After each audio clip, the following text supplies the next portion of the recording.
got going on with this draft, Taylor? Explain to me what we got. Well, pretty much. Are you serious? Well, don't we have to just talk about what? Yeah, it's a delay on the stream.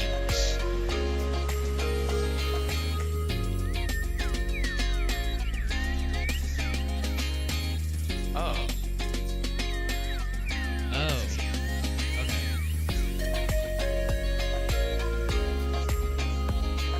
More you know.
We got 30 seconds.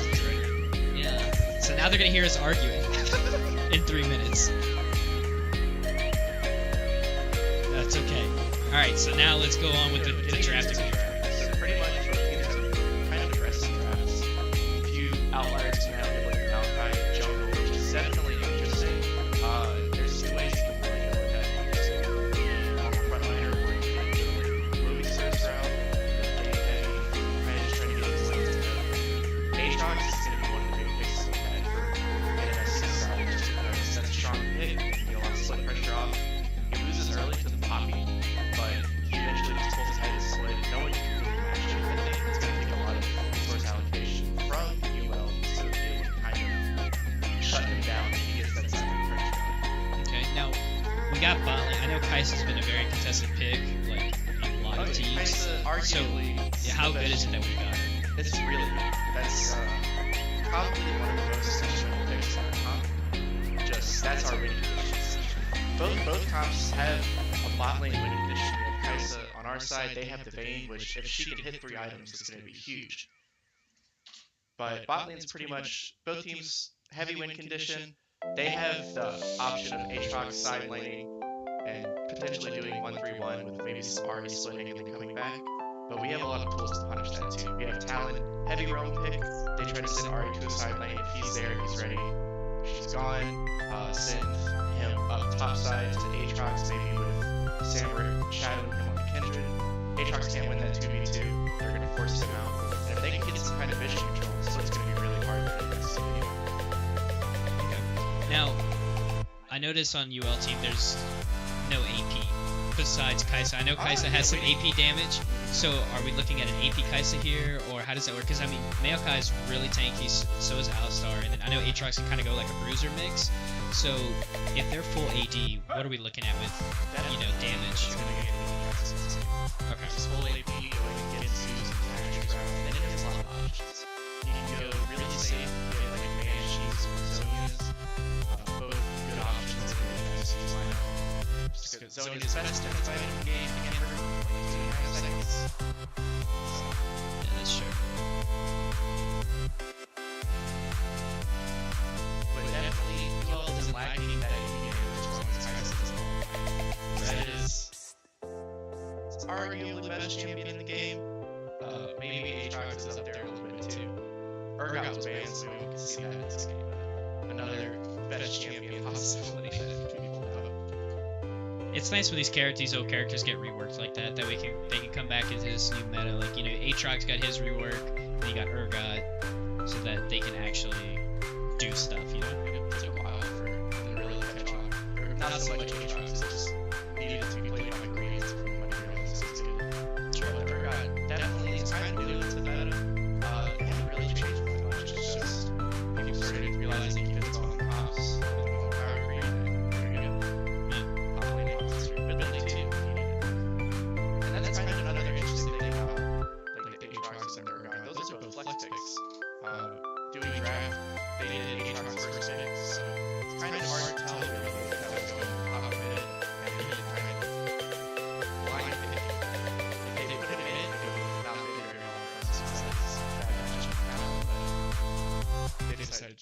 top side have already been.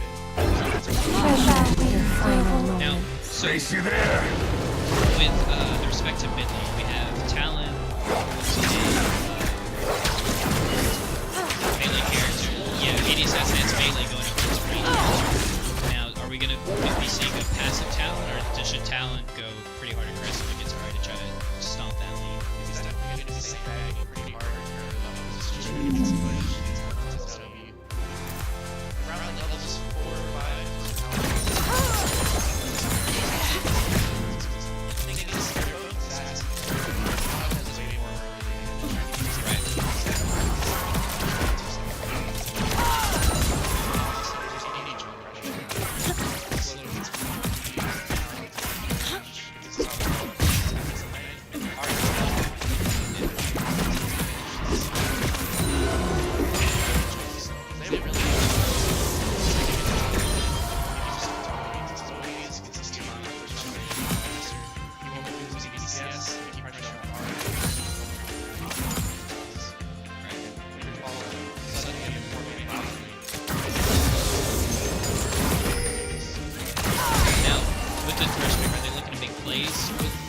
Because I mean, Thresh could be a pretty good playmaker, but are they trying to get that playmaking going on? Are they looking to get engaged on? You know, what is the idea of a team fight? Well, win this. Win a team fight.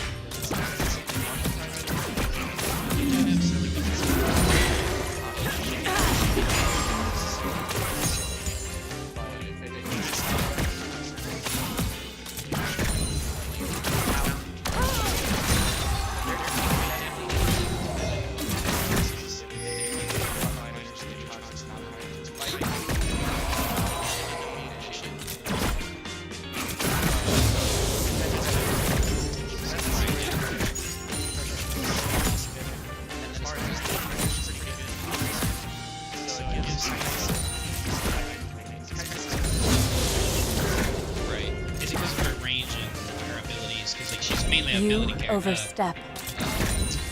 Like, she focuses on her abilities, whereas Vayne focuses on her auto attacks, right? Or she's like a mix.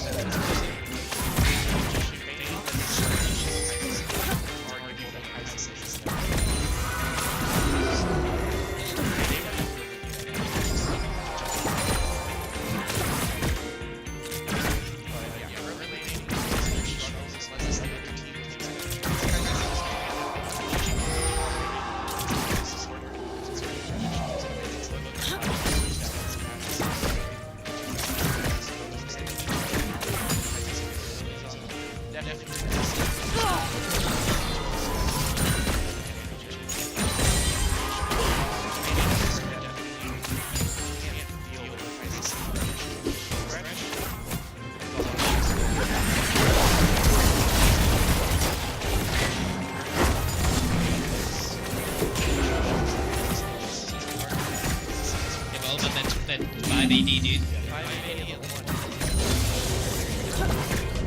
Yeah. Now, considering Kindred is pretty heavy in main character, you either want to invade as Kindred or don't get invaded as Kindred, like get invaded on as Kindred, because she has to get her passive How right. fast can you So, run? what is one way that you make some player to make sure that she stays behind? It's going to be that's their response. They talk about how pretty good. They have a lot of CCs. Mountain Knight doesn't set the amount of damage. So it's going to be but he has already advantage. It doesn't matter if they take care of your so that's pretty much how to the invades.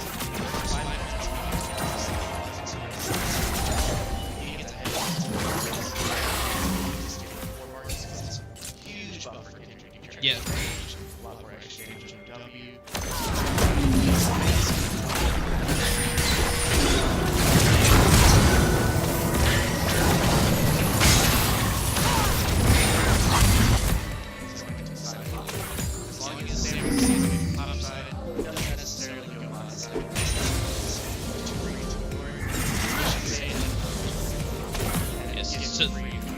So like you said, one condition is that Kaisa, but the other win condition to consider is making sure that top lane Aatrox does not get ahead of the Poppy, because you want that Poppy to not get put behind, even though she's a huge tank. Oh, nice.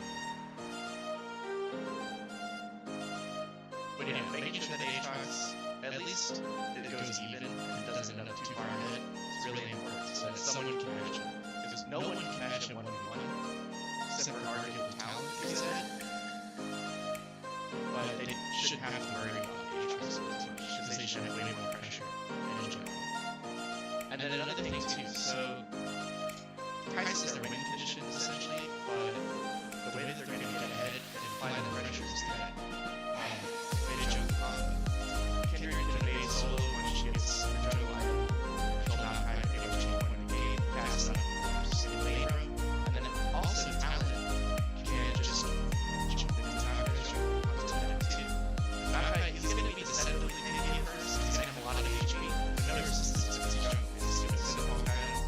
It's going to be a while to get his tier 2 boosts. Hopefully he goes defense boosts and predicts this game goes wild. If he goes with more aggressive mode, he's right. He can be punished super hard.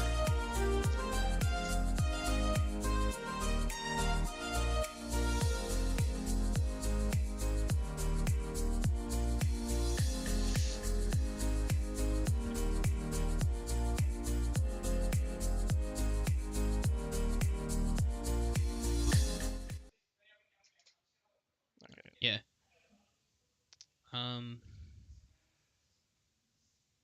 Let's see. Oh, we might not be able to get back and spectate. Because it's a tournament draft. And spectators are set for lobby only. For the game. Might have some more technical issues, is what I'm trying to say. Oh, we only put us as spectating the draft? No, it was lobby spectate. Oh. Because it's tournament mode.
team double kill. Red team double kill. Spirit dash.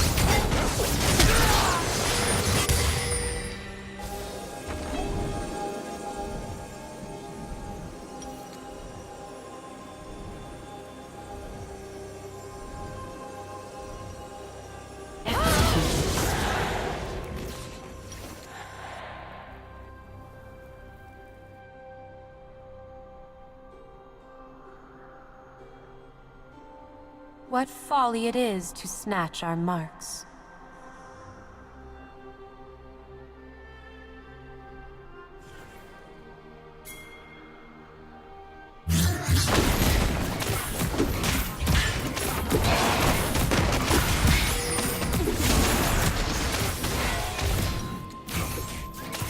Red team has slain the dragon. Chase to your home.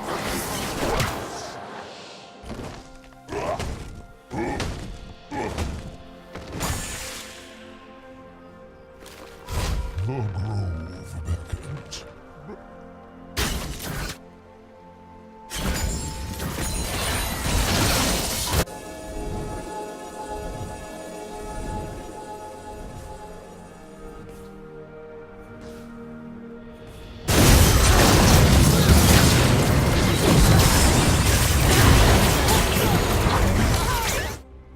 Red team double kill.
I mean, when you unpause it.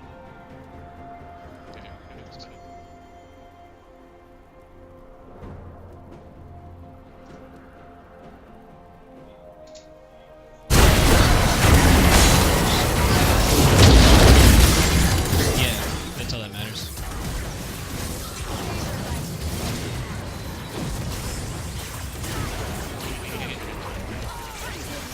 No.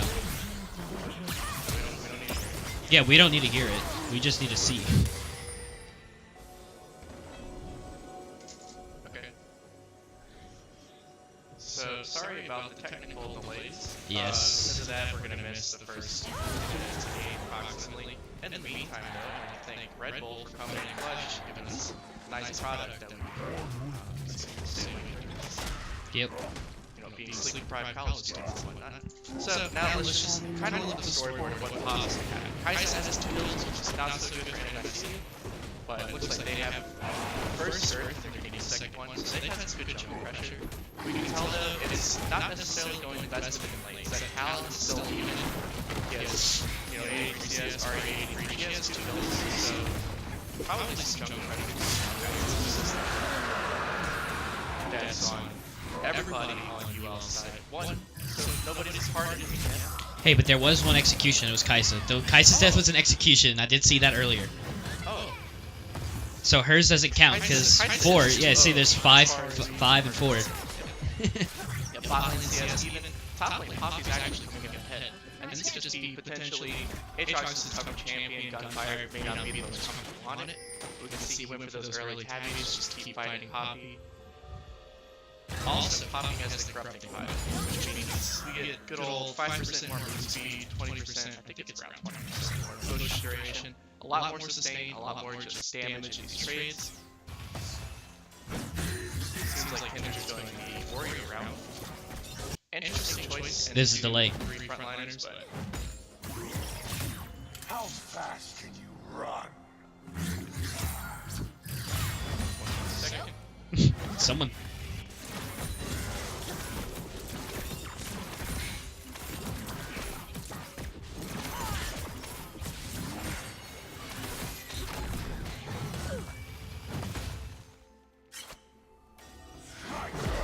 Chase to your heart.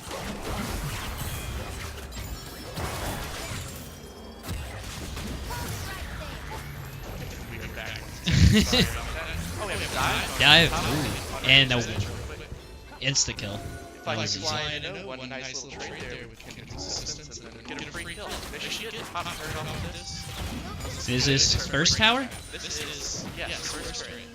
So this is good. It's going to help them start breaking open the map. A lot more pressure on that Aatrox. Say they start pushing him into his T2. There's going to have to be some Ari or pressure from Maokai. Looks like he's focusing around bot side right now. Probably just in retaliation. Might look for a dive. I wouldn't quite recommend it. Kaisa still has his ulti. They're just staying home. Even 1-1 trade, they might not look on it. That bot turret is going down. Now it's going to be kind of just lane swap. Maybe starting to put the bot lane in instead of slowly start splitting. Get a lot of pressure onto mid turret. I think mid turret has a damage on the NMSU side. Yeah. So breaking that apart is going to be huge. Talon gets even more roam pressure.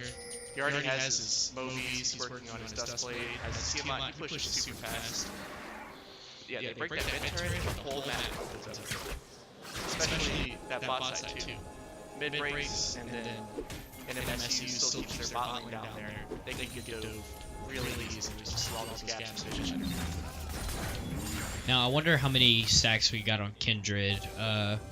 When our let me. Oh no, I can't check. When our cameraman gets back, we'll check, see how many stacks Kindred has. But yep. Whenever it zooms in on Kindred, I guess we'll find out. Whatever underpaid intern they have working this directed camera, I think you could please. Hopefully he has 4 stacks by now. It is going on Outcast camp, so he has at least 2.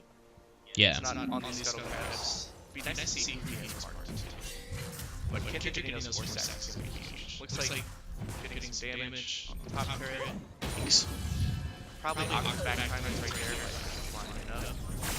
Should have had that happen. But that's one big thing, is these back timers are going to be super important for them not lose pressure to split. Say they have Aqua's back timing against the Aatrox, which are lane he's pushing. He gets a lot of free time because UL is just waiting to hold. Obviously. Now, I've noticed our ADs have finished their first item. I know Kaisa getting that Rage Blade, either equal or ahead of Vayne is a good spike for her. That shows that she's pretty even matched up, right? Both ADs are very even right now. Kaisa has his Zeus, Vayne has his way to the Road King. Kaisa's still stronger in trades just because her hit is better. Vayne really needs that second item of his Zeus.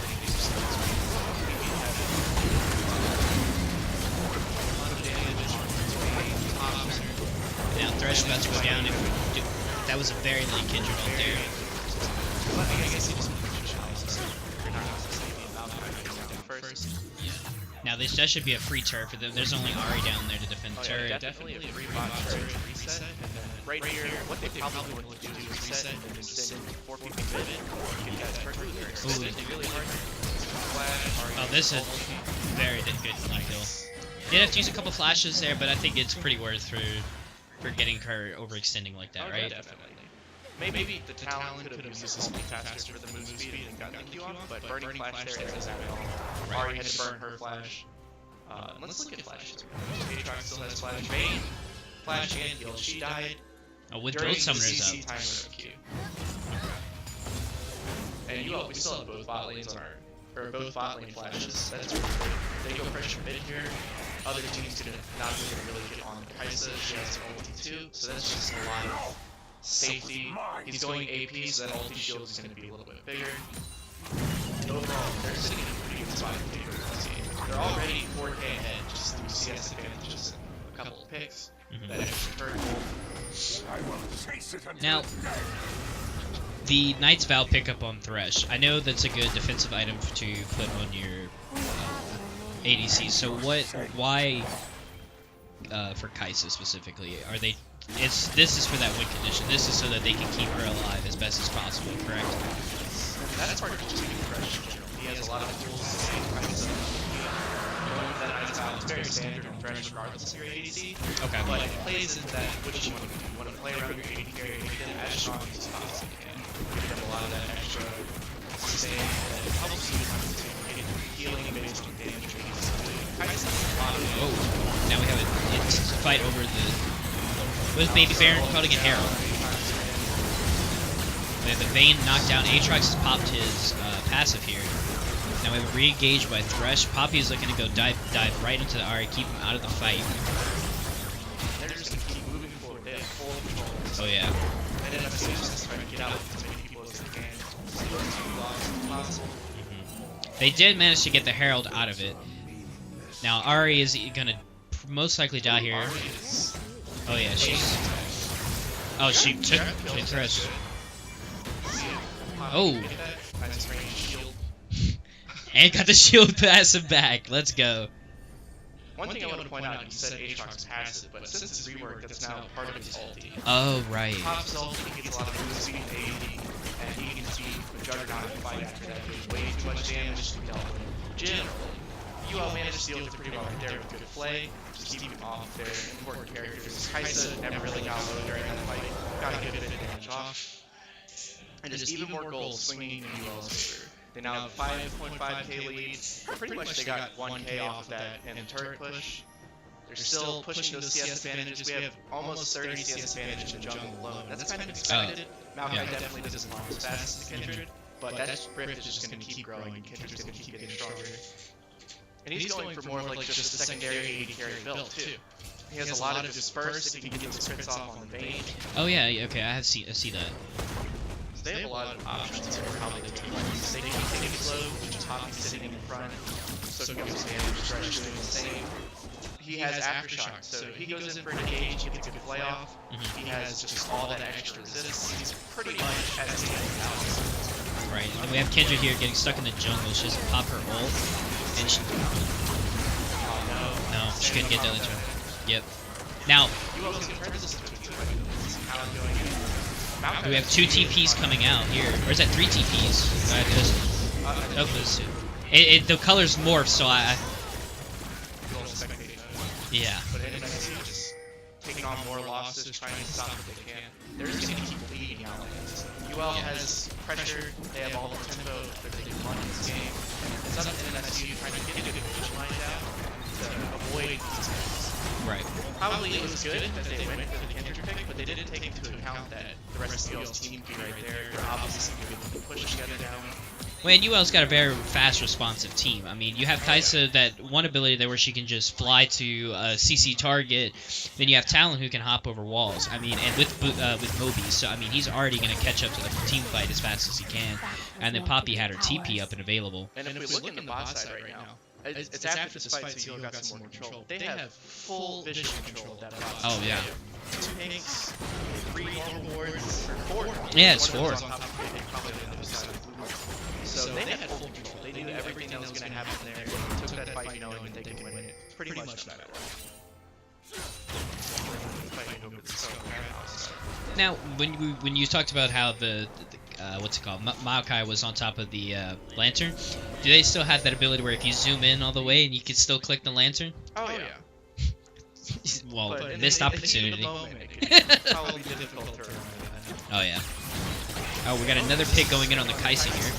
Is flash for the lantern. Oh, and a flash out of the Ari. So pretty good there. That would have been really good if they got that kill. Kaisa still had ult too. He could have potentially turned that 1v1, but he wanted to play it safe, just get out, use the lantern. Thresh hit that hook though. That was another just unnecessary death. They're probably No, it's the Herald. running So out of time, so they just gotta get it out. They could potentially turn this into a push to T1. They could get charge off, but most likely UL's is gonna be stop this. Kaiser's coming mid. They have Thresh right there, top side. now currently I see Poppy's recalling. She does not have TP for this. So currently they definitely don't want to take this fight. Oh.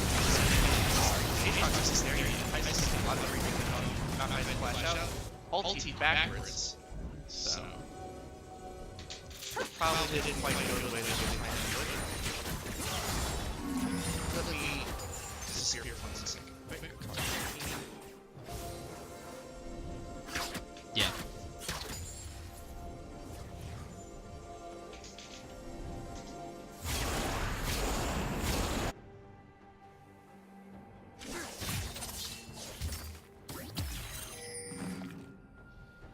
That works. Really?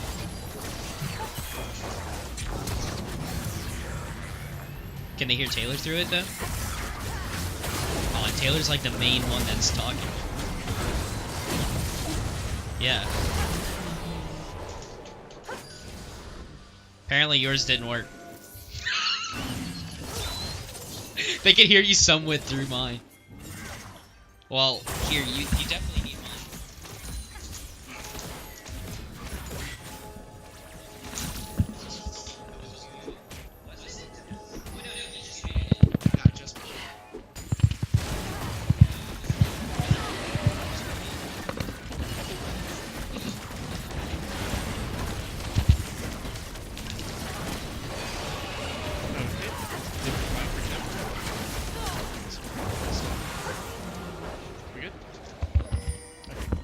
So, sorry for that, but as we can see, UL getting big advantages. They got Baron, they're going to get a big push on. This game is pretty much done. They have that, let's see, 45 minus 37. They have that 8k gold lead. Well, that 8k gold lead, they're getting another Infernal. They have Baron. This is going to be a huge push. Getting a reset off the Hollow sitting in. Let's see, Kaisa almost finishes her next fight. What is Kaisa currently going for right now? I think that builds into Banshee's Veil, and it's just really good defensive. You get more AP, a little bit of CDR, pretty much everything Kaisa could want.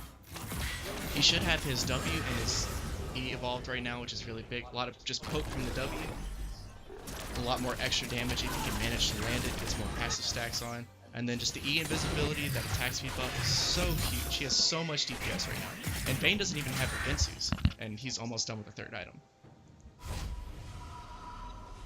Maokai, let's look at his build. He went for Righteous Glory, a lot of engage, but it's coming a little bit too late. So Vayne's going for Gensu's, not crit. So is there a specific, like, is crit just not viable? Right now, crit's in a weird spot, as in, it's pretty bad due to just riots.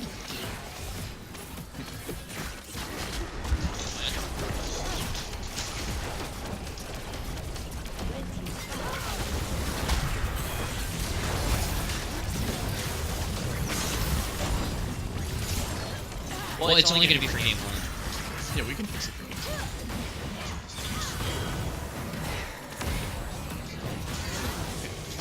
2. Another pick onto the Vayne there. Was that a solo kill? Yeah. Ooh, Poppy coming in hot. And again, Poppy's just disgusting. Oh yeah, Poppy definitely a decent champion. Baron balanced. I mean, I think it's mostly just because of the gold disadvantages. Yeah. Poppy's not that bad. They do have Aatrox on NMSU side, which should be Oh. pulling a lot of weight. No wonder why they won the fight. She got the mallet. I figured Triforce. Oh, they do. I do notice they have messy two fighting right now. NMSU just trying to get whatever they can to stop this push, but it doesn't look like it's going to come up too much. Oh, they got the hook on the Aatrox here. And he just It just blows popped, up. yeah. Bane 2. Whew. Too much Their damage whole from team is just popping. Oh, are they going for a fountain dive? They're Fountain thinking dive. about it. Fountain dive. Oh, don't even need a fountain dive when you just land the hook. We got Mad Light over here. Nice. Yeah, these are some big hooks. And that will conclude game 1. UL 1-0. Yeah, you want one? Very convincing win. 15k gold lead. Advantages in pretty much all the lanes, except for the early game.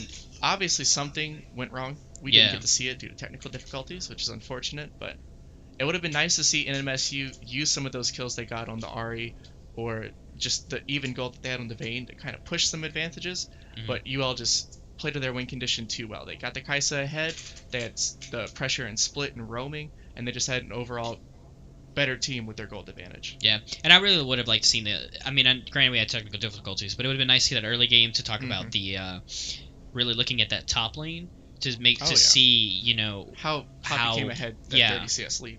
Yeah, definitely, because I mean clearly that bot lane just took the show. Well, So I'm gonna dip for a second. Yeah, I am the coach, so I have to do draft. Yep. And we will return for game 2. And I will mute myself until he has returned.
So I go.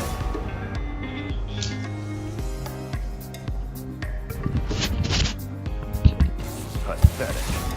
And make sure this is A little bit closer. All right. yeah.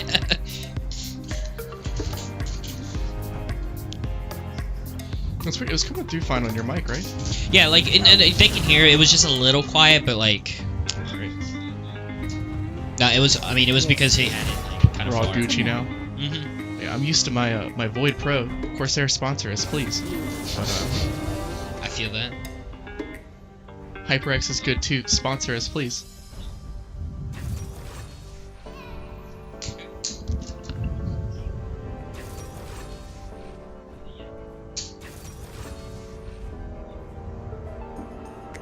Can we get the draft pulled up?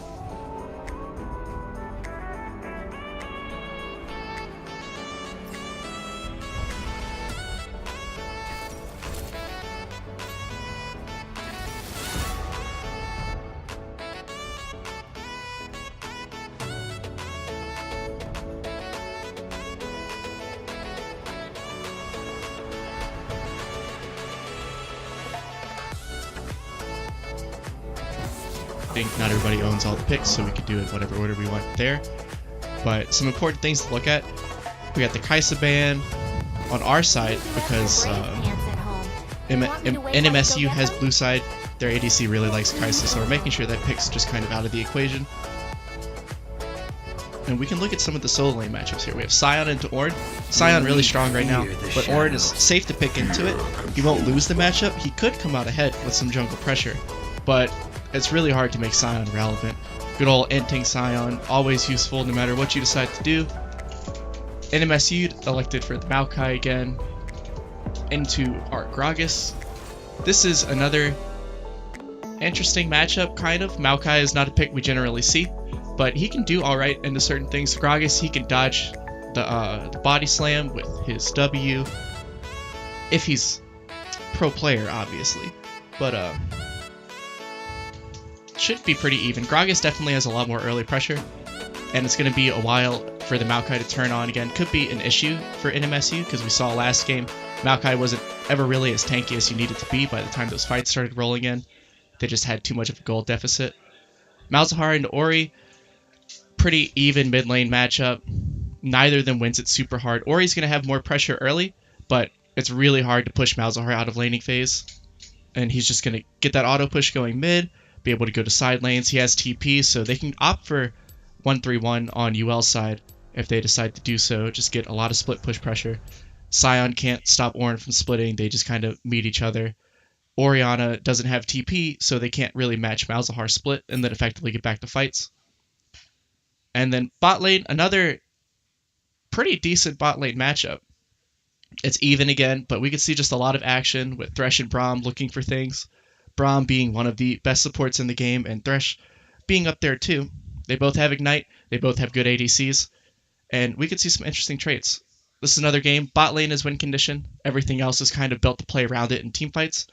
On UL side, we have the Ornn ulti to start fights, to disengage fights. Ornn ulti is really good ability for pretty much anything you want to use it for.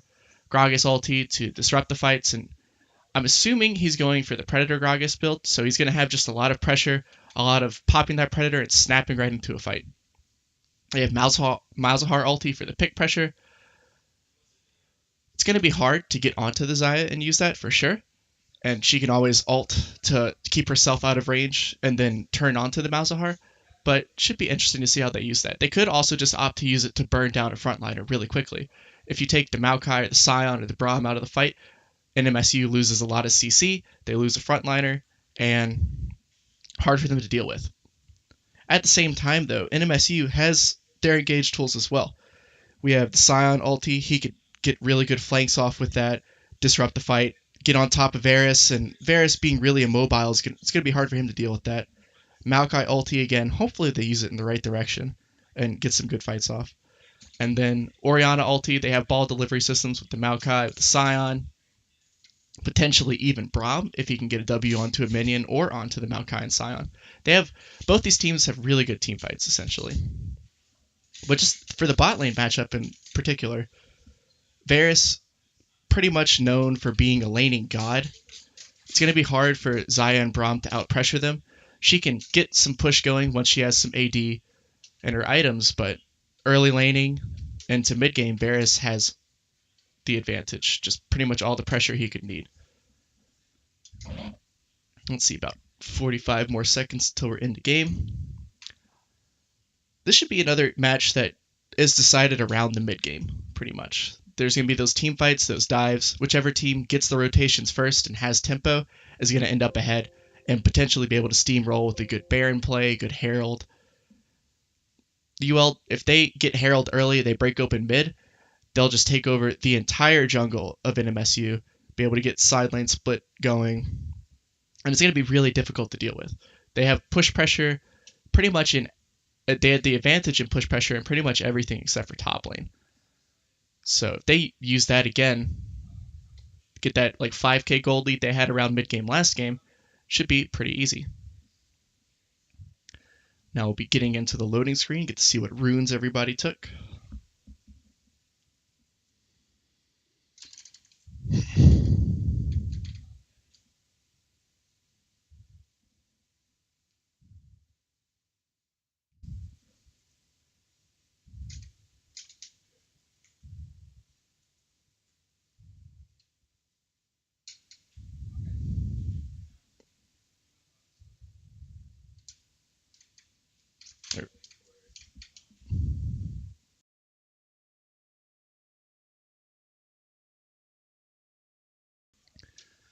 So we got some pretty standard stuff.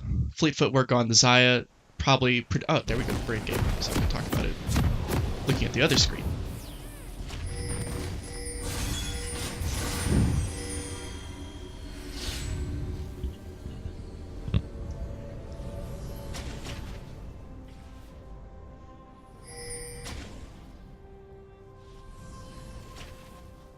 Welcome to Summoner's Rift.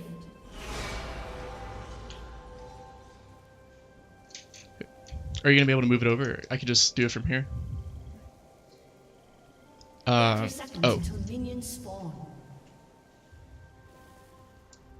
Okay, and the time thing shouldn't matter because now that we're actually in game, it's not going to show anything.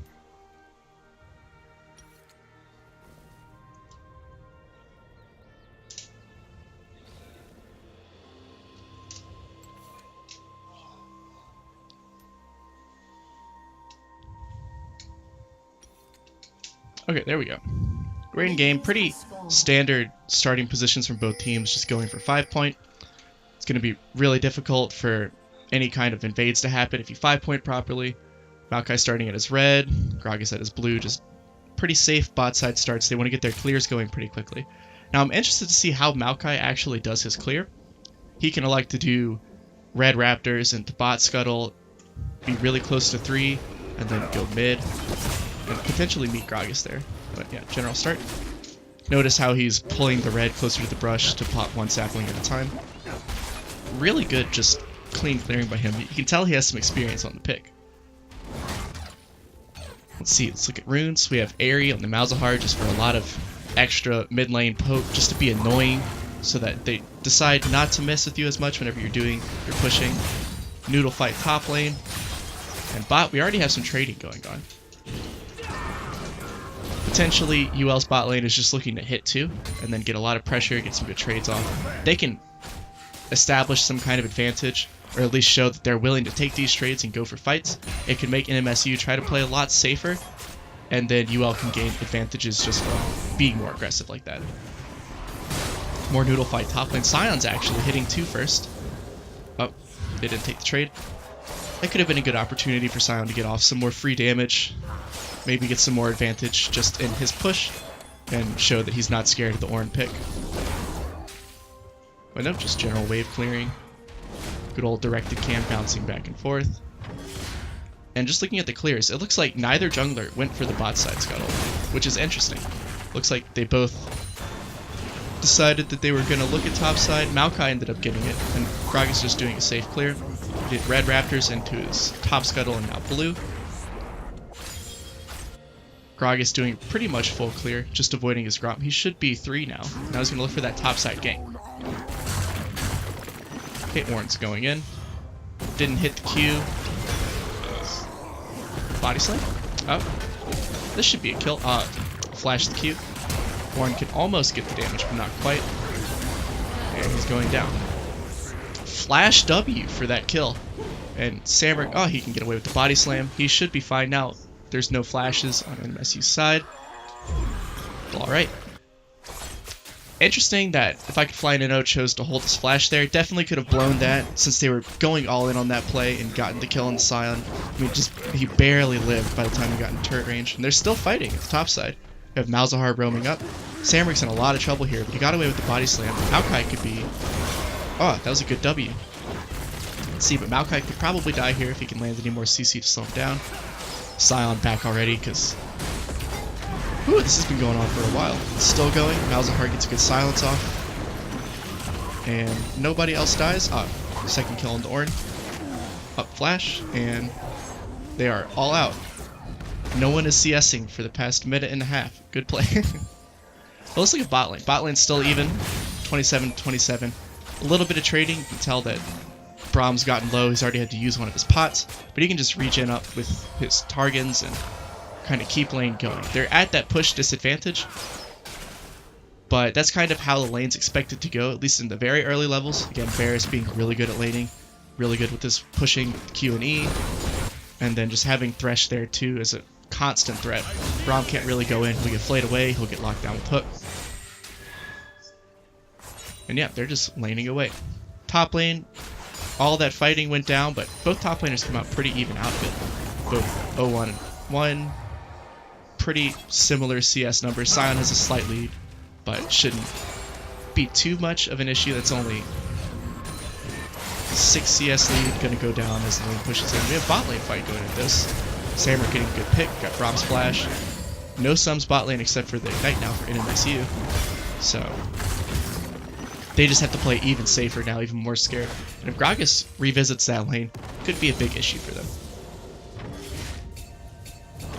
Mid lane, Malzahar already pulling ahead in CS, just being able to constantly push. Ori had to roam up really early for that top lane fight, so that's probably where that advantage came from. And it's just going to keep growing the more Ori's not in lane, getting poked out by the Airy.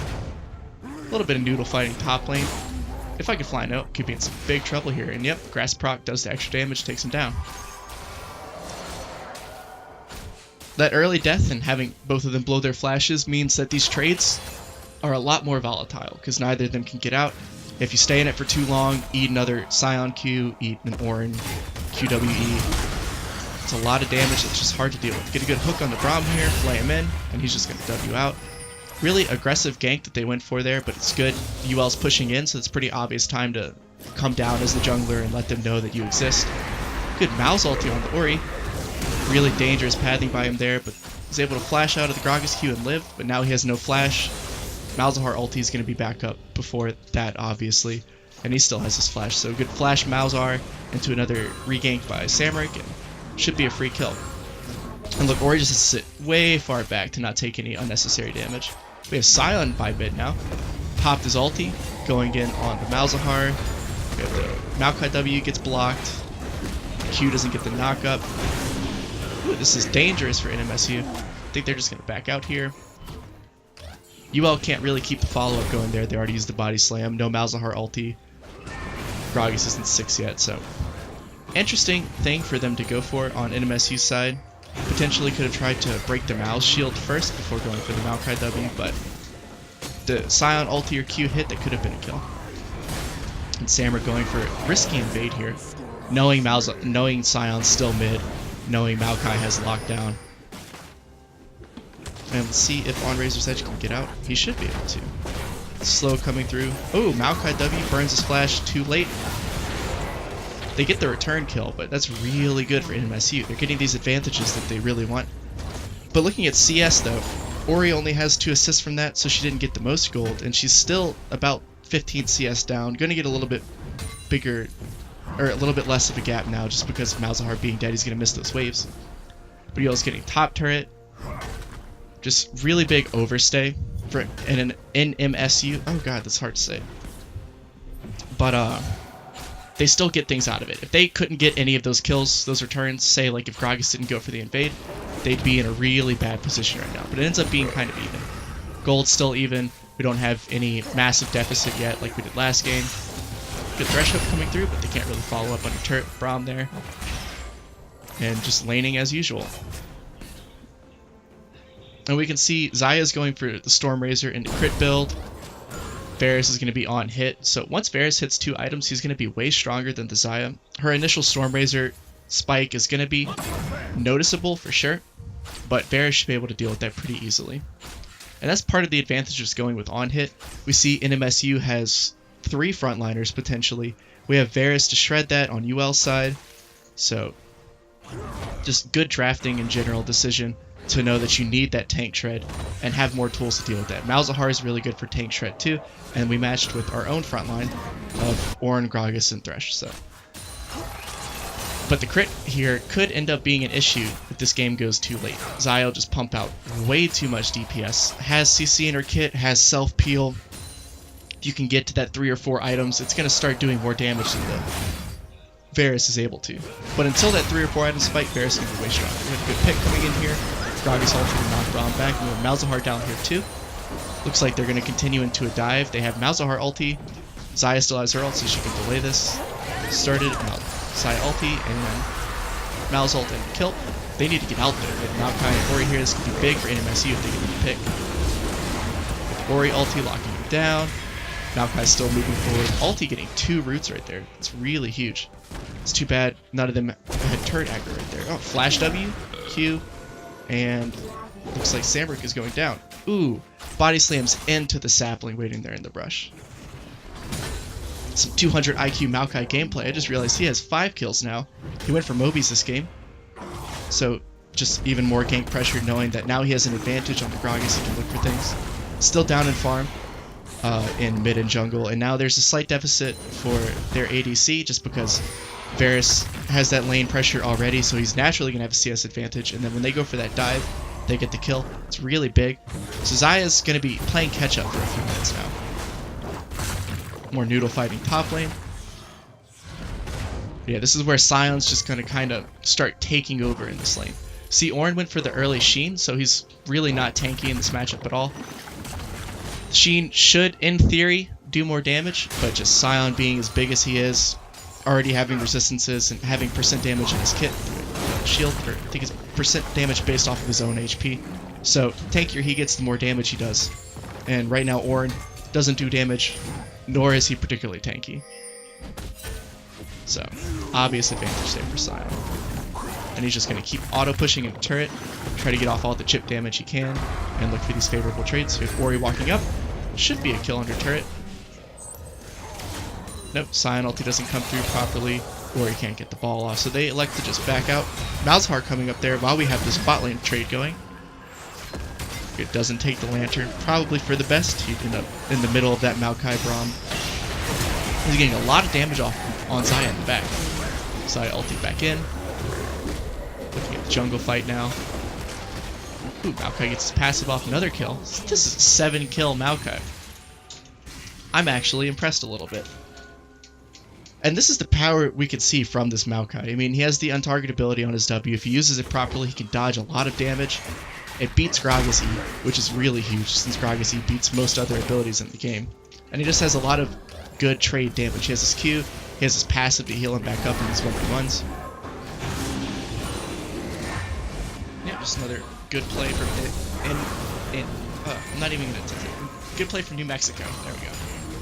Maokai just really applying all the pressure he can right now, and it's paying off. So just looking at the score right now, New Mexico is still only ahead about 500 gold, because while they're going for these plays, they're not getting their waves in while they're doing it. But as long as they can kind of pull that back in, start using these advantages from their kills to get that wave pressure, they should be able to turn that advantage into a 1k lead, snowball that even more, and potentially take over the game. It's still very even right now. No turrets taken yet, 12 minutes into the game. There have been a lot of dives, but just still nothing has come out of it yet. New Mexico's top turret's pretty low. So as long as Ornn keeps that pressure up, he can get all the chip damage he wants Gragas can potentially come up. Looks like they're trying to get a dragon right here for Mexico. UL's bot lane's moving up. This could be bad. They're in pit right now. They get the dragon. UL's looking for the fight. Fresh hook doesn't connect. And they back off through the Maokai. Pretty clean disengage right there from New Mexico. They get the dragon. It's only a Cloud Drake, so maybe it wasn't worth losing the minions for it. Just at this point, because that's where their disadvantage is going to be from. But get that next dragon coming in. What is it, actually? Can I see and spectate? Well, let's hope camera goes by pit sometime soon. Hopefully it's a better dragon next, so while they have pressure again, just with Maokai being so strong currently, they can get on to the next one. We see Maokai going for some MR next. Now this could be interesting. He only has HP and a little bit of MR from that Spectre's Cowl, but Ferris does a lot of physical damage still. And then he's not going to be able to really mitigate any of that. Auto attack's going to be doing full damage because no tabbies. You can still get locked down by CC really hard because no Merc treads. But the Mobies are paying off so far. But it's going to be noticeable once we start hitting 2 or 3 items on our ADCs and on Malzahar. He's not going to be as tanky as it looks. Got Warren ulti coming through. To Sion. Good body slam by Gragas there with blocking the ulti. Knocking him back in. They're just going to keep going. Sion flash.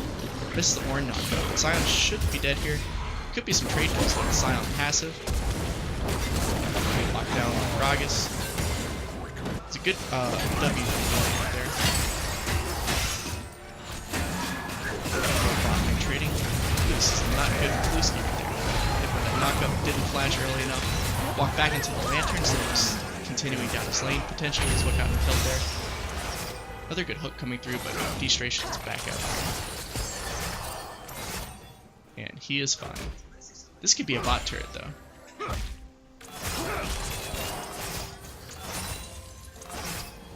Malzahar roams down. Should be a free kill here with either of these teams. That burn should kill Ron. Ah, so close.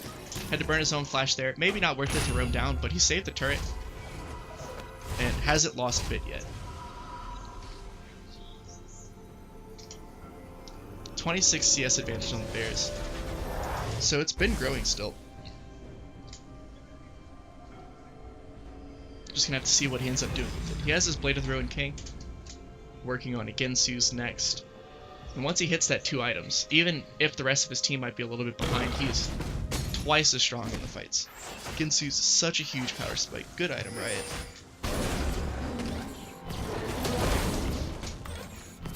Let's see, just handing off blue. Back to general laning now.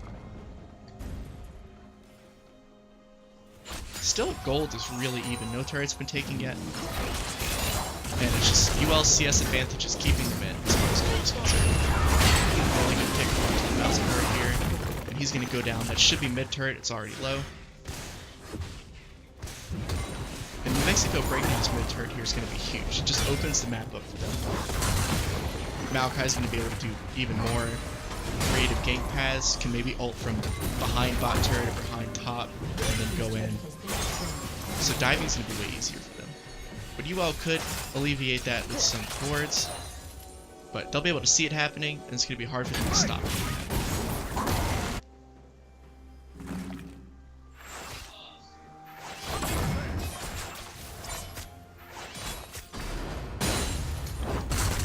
Farming, trading, we can see already, like I was saying, Maokai coming around the back.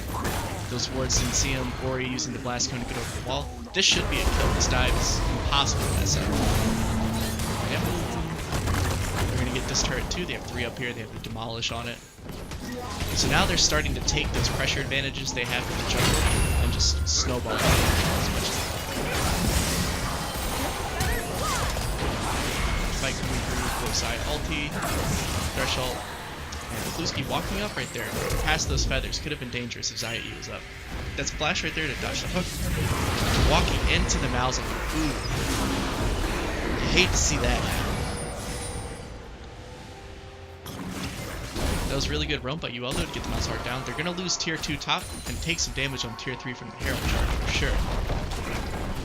but they're trying to get back into the game with their own little fights.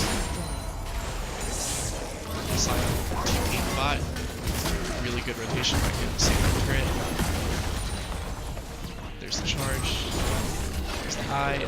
They might get another pick, or he has no support even though he's in his base right now. The back's got delayed on UL side.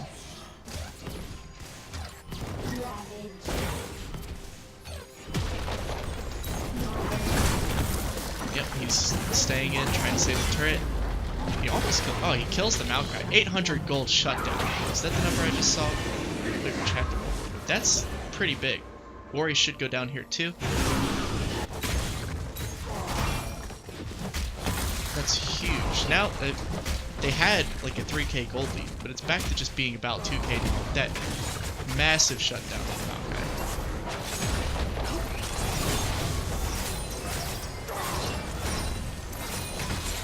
UL's gonna lose their bot turret here. Now they're down 4 turrets, or 5 turrets now. So that's pretty big gold disadvantage, a lot of tempo, but they're gonna start trading their tier 1s of their own. Mid tier 1, top T1's really low, gonna go down here. And bot, it's gonna be a while until they can get pressure onto that. But welcome back, Cody.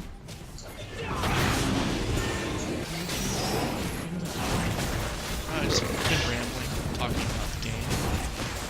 Oh, we have a fight around. Fight around Dragon. Okay, getting blocked by the stretch, that's good. They're trying to finish Dragon instead of just trying to fight. Here we go. Braum, Maokai cut off the rest of their team. We have Malzahar harassing the backline. Mexico. Maokai should go down here. Yep, let's go down. They're gonna lose their lives on that. Now, Varus, if Varus can keep peeling for, Getting peeled. kiting. Oh, did he take the almost- Kaisa? No. Almost turned into another kill. Not the on Kaisa, Zaya. Zaya. Yeah, it's been a while. You don't know these champion names. I know, dude. I was getting distracted with the Domino's dude. I had to get the pizza for the boys. Another really good fight for New Mexico. Get that second dragon. Definitely, I think this look UL should have professional? turned back. To be eating while casting? I think so. You do you. I mean, if you want to take you a pizza break, I can take it from here. No, I'm good. I'll wait until I have to go do more coaching to eat pizza. See Zaya start taking reds now. She should be close to her second item when she gets a reset off. I assume she has enough gold for like a full rapid fire cannon. Varus getting close to his Gensus. But just looking at the timeline right there, we can see kind of how New Mexico decided to start just up in the tempo. They have all 5 of their turrets actually just right there in a row. Pretty neat to see. See that dragon fight, how big that was.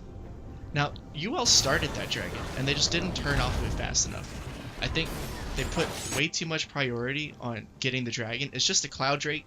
It may be second Cloud Drake for New Mexico, but turning the fight way earlier, getting to lock down their back line with the Gragas ulti potentially, and getting more use out of Malzahar's flank would have turned out well for them. They probably would have won the fight and then gotten the dragon.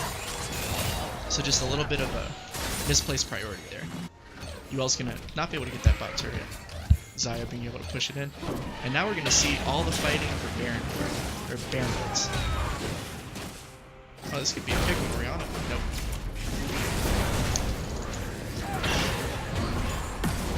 Going down. There's Sion. Oh, Malzahar holding his ult. Oh, there we go. oh, Gragas used it. Right now they're split. Oh, that was an accidental zones for sure. Yeah, Ornn but get ulti Ornn through coming in safe with the there. finish.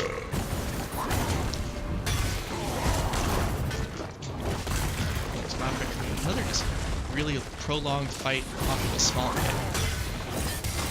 It's just tanks fighting tanks right now, really. Well, Gragas is, He would be doing a good bit more damage, but that Maokai is 9 kills and 6 assists.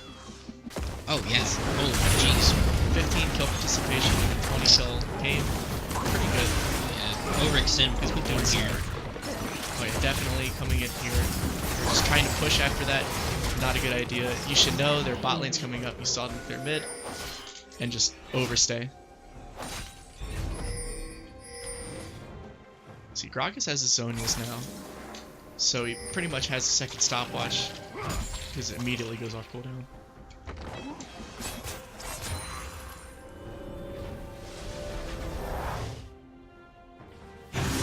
Dancing around there right now.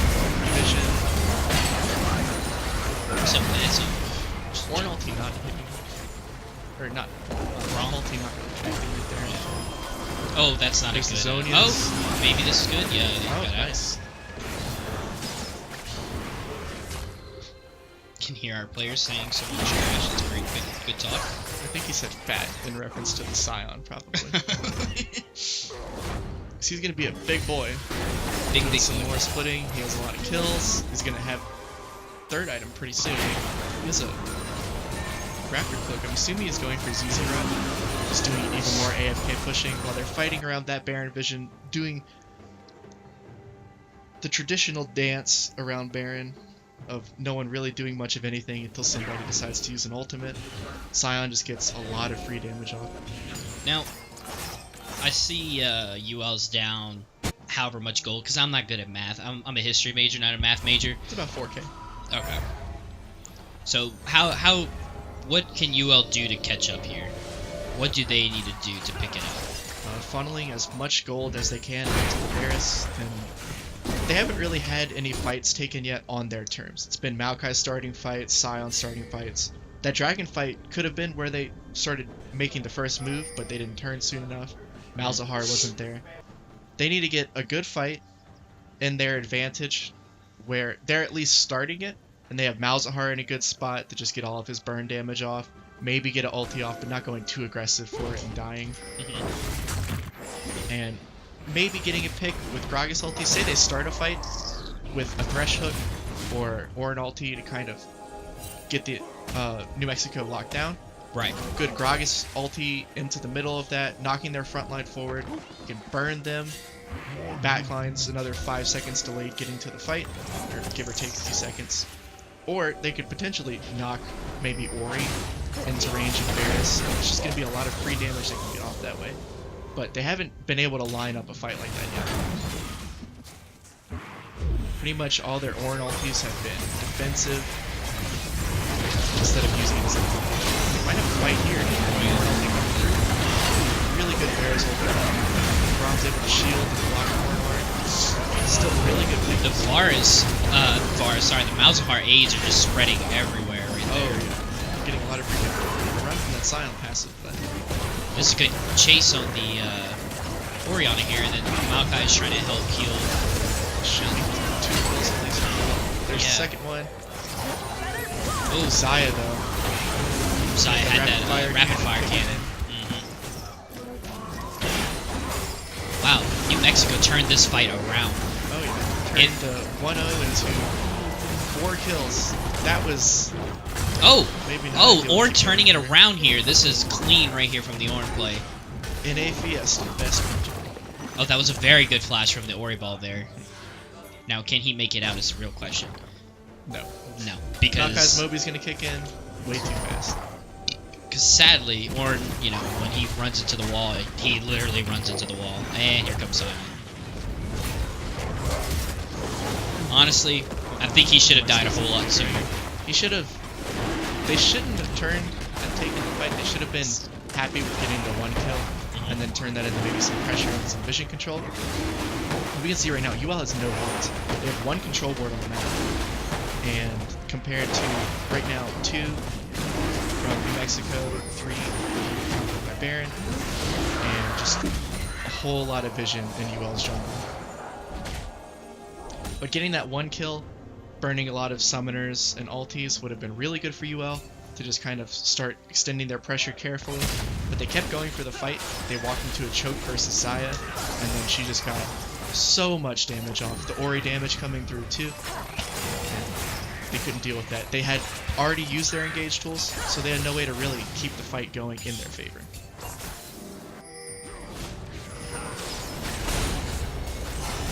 Getting some damage on the side there. That's a big boy. Big stun. Catching. Overlapping CCs though. Yeah.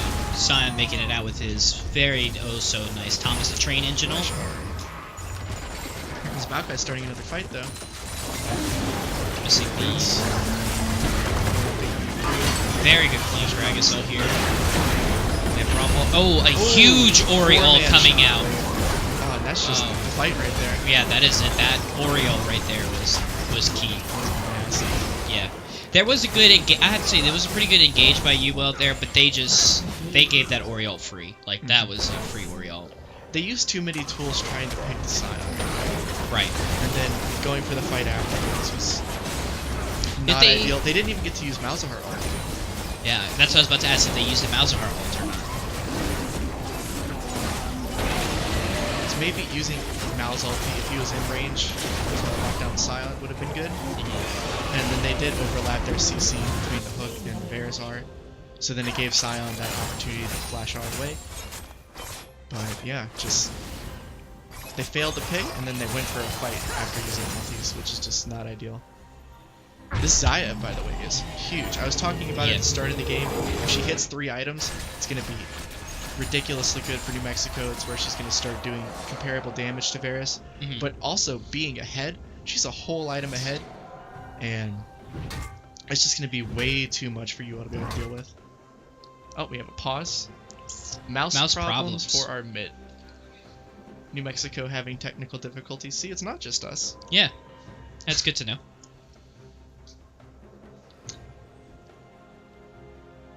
But yeah, we have let me do some math here. Big brain math. 14. I'm blanking out right now.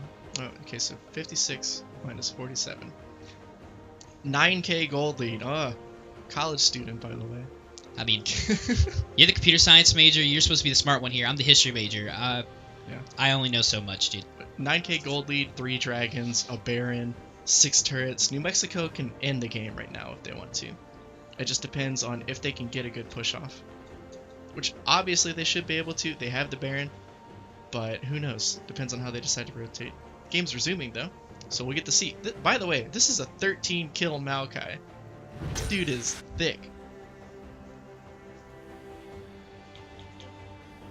8 kills on Xayah, 7 on Sion. They just have so much gold and they're important characters. Yeah. That really pressure came.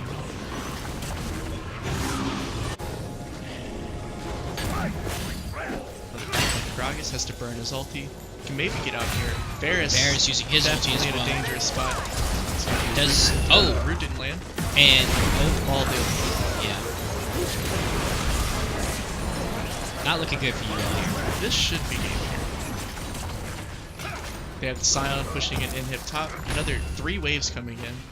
Or you have the wave Sion's at, intermediate wave that have. Oh wait, it's a head wave. Those baroned up minions would be doing some work.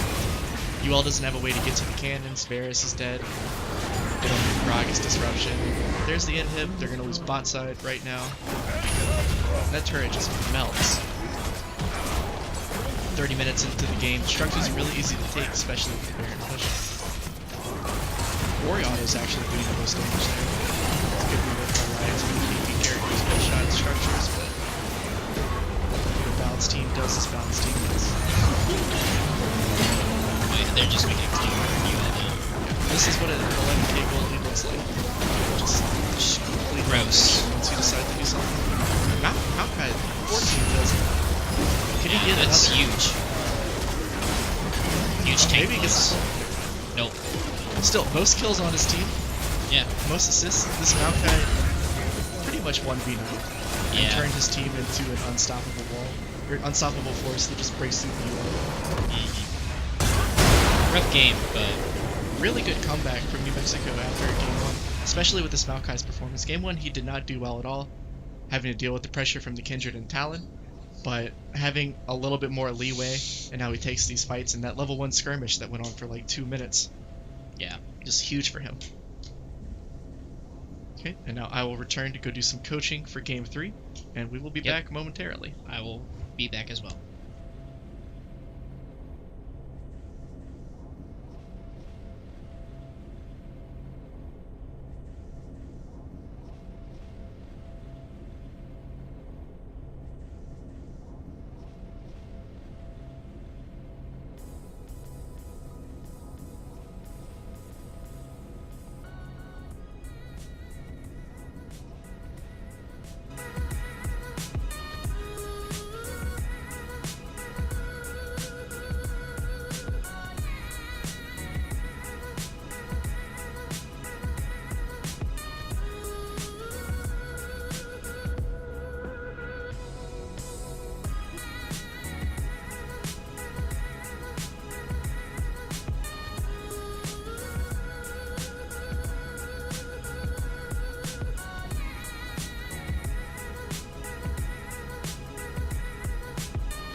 He's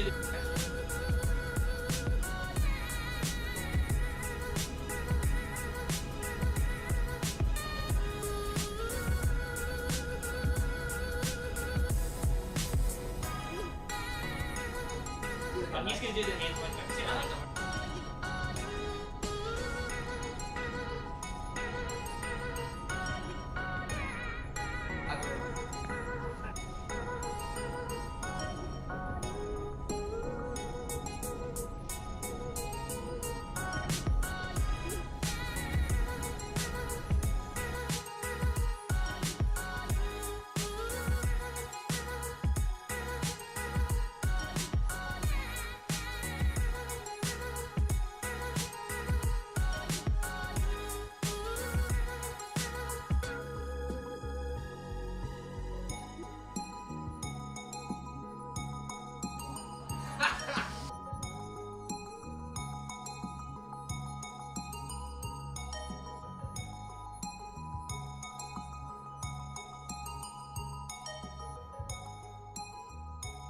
Yeah, there's a Adidas thing on there. Is it like here? Yeah.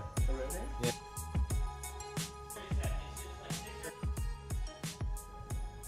I'm ready. Lather up. Lather up.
He's gonna do the other row.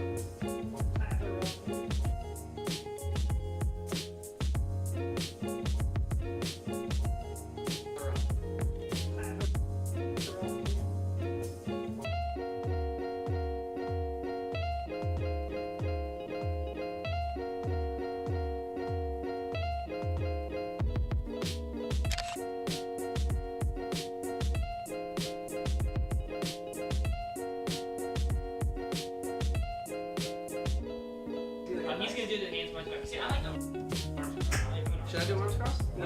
Wait, let me see your arms cross. No, you're an arms back kind of guy. It's just because I have boobs, so like.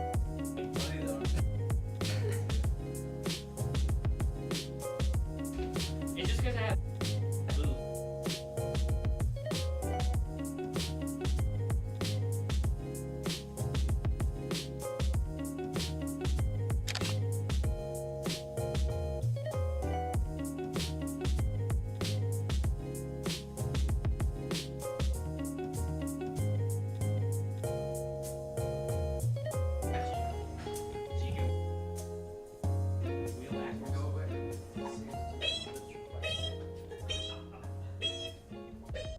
He's gonna do the hands punch back. See, I like the arms cross. I like doing arms. Should I do arms?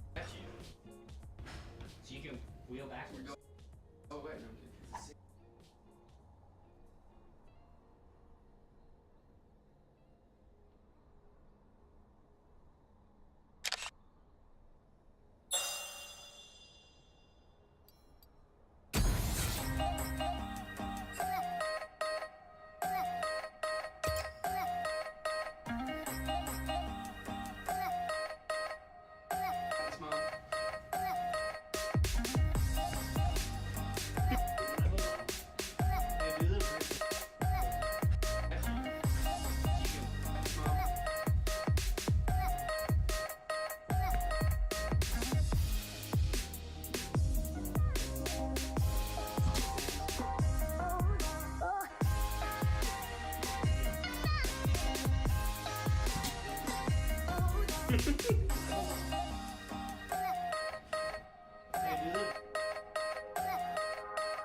You reek of fear.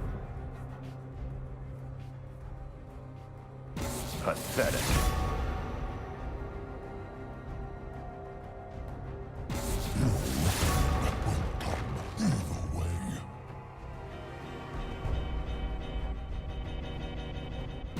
You overstep. Fine, I'll just be over here, sharpening my feathers. You would love to take me.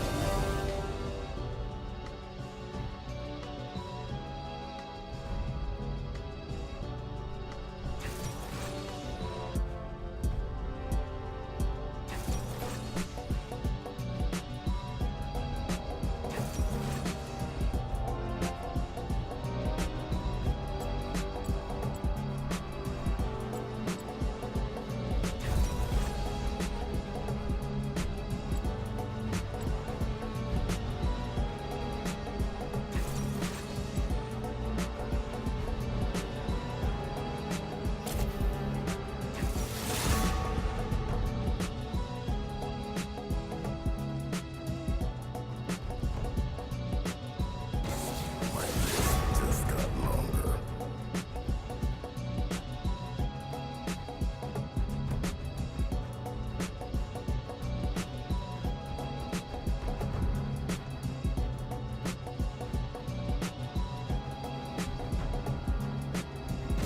The bond is angry.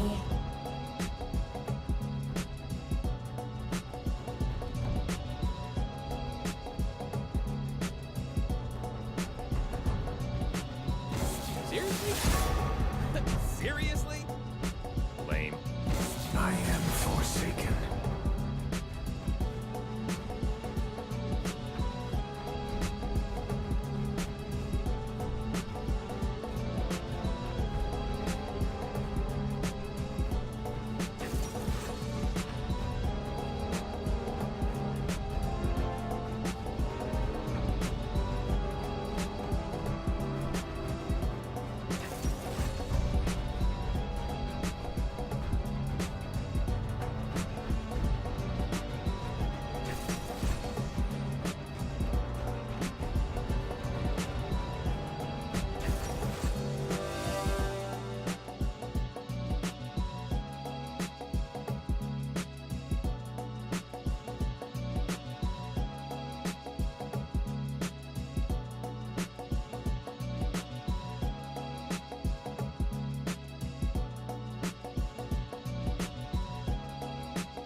welcome back. We're getting ready for Game 3. Now that my coaching responsibilities are done, I can come talk to y'all.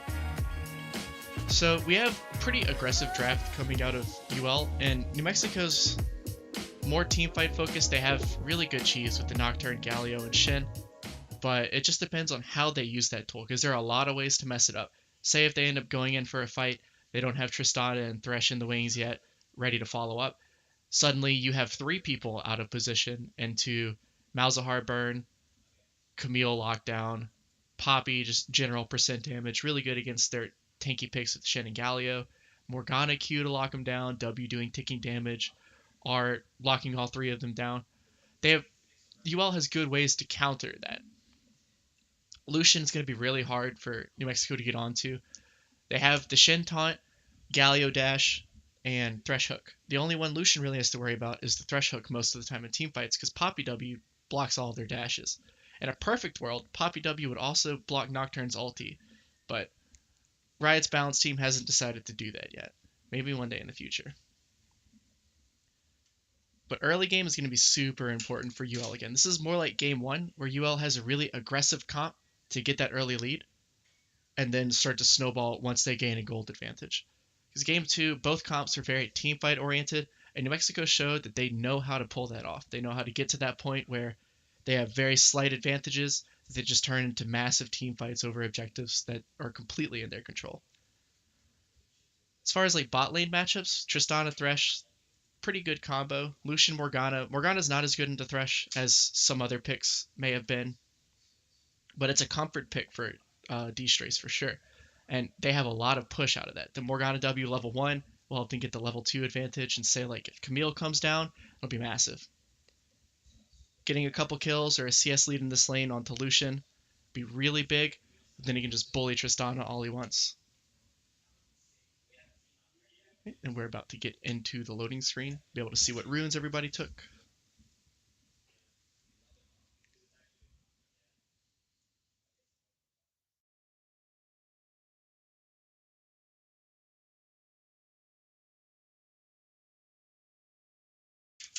I will also be solo casting for a little while. Cody is AWOL, maybe doing some phone calls. I think next games are going to be Overwatch, which Cody will be participating in as a player, so it should be interesting to get to see him do a little bit of gaming. And now in the game, fast loading screens, which is always nice.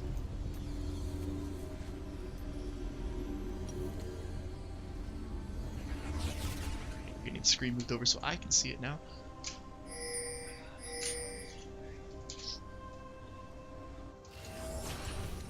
Welcome to Summoner's Rift.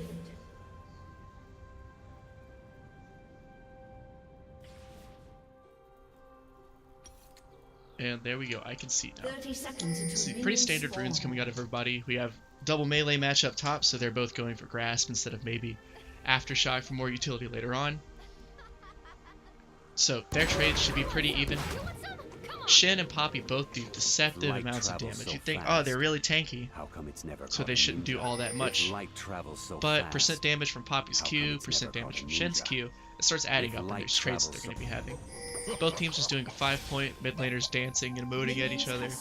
Fun time. Light travels so fast. How come it's never caught a ninja? If light travels so fast, how come it's never caught a ninja? You're all...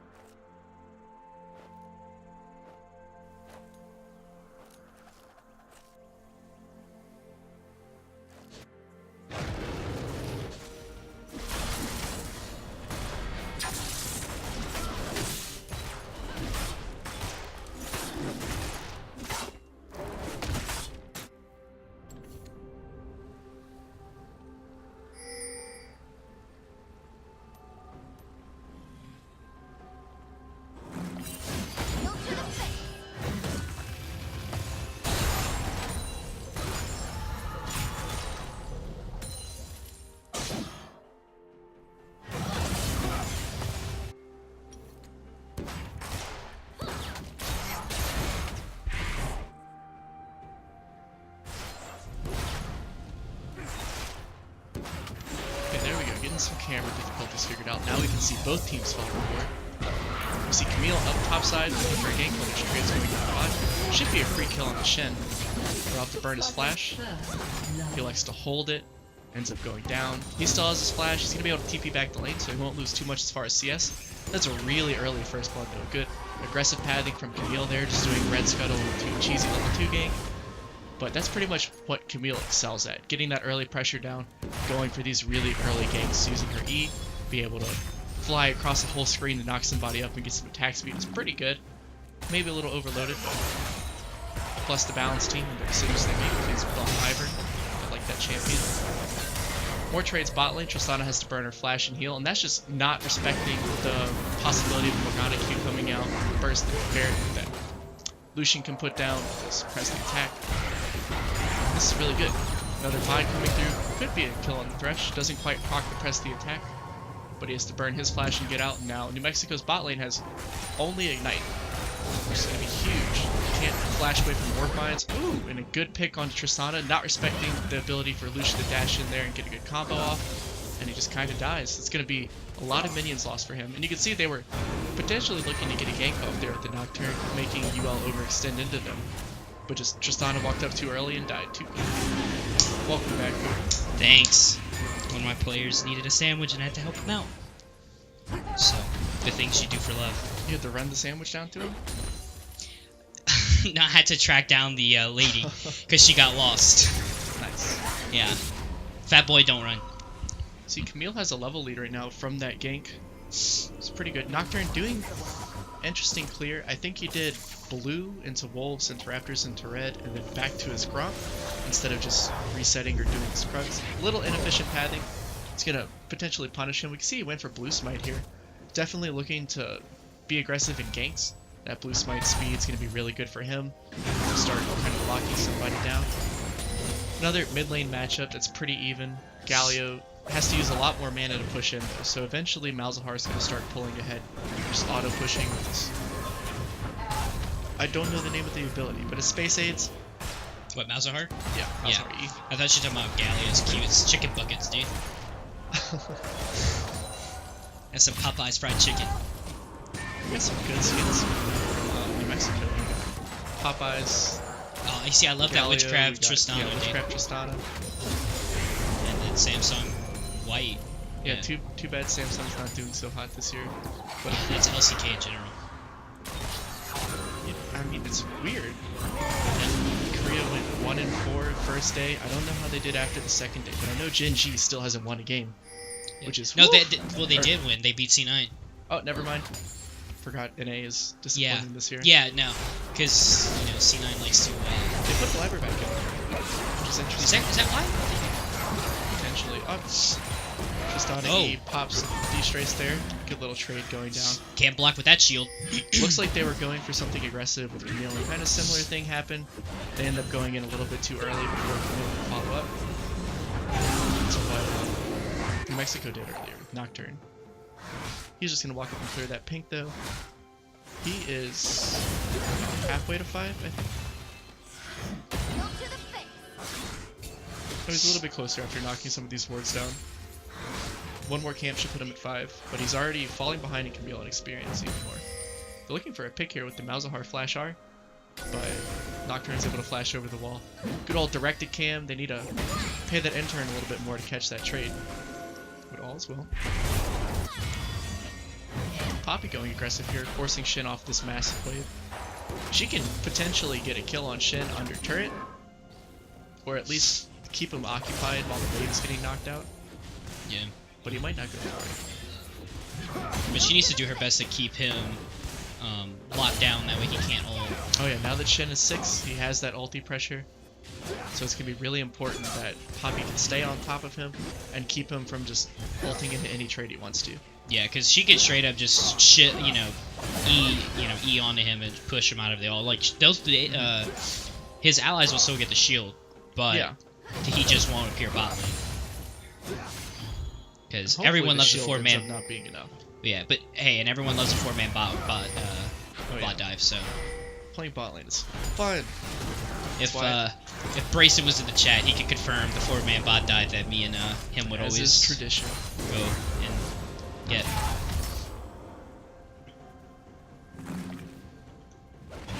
looking at this mid matchup, you'd think ranged into melee generally wouldn't be the best, but Galio has that push all in his abilities pretty much.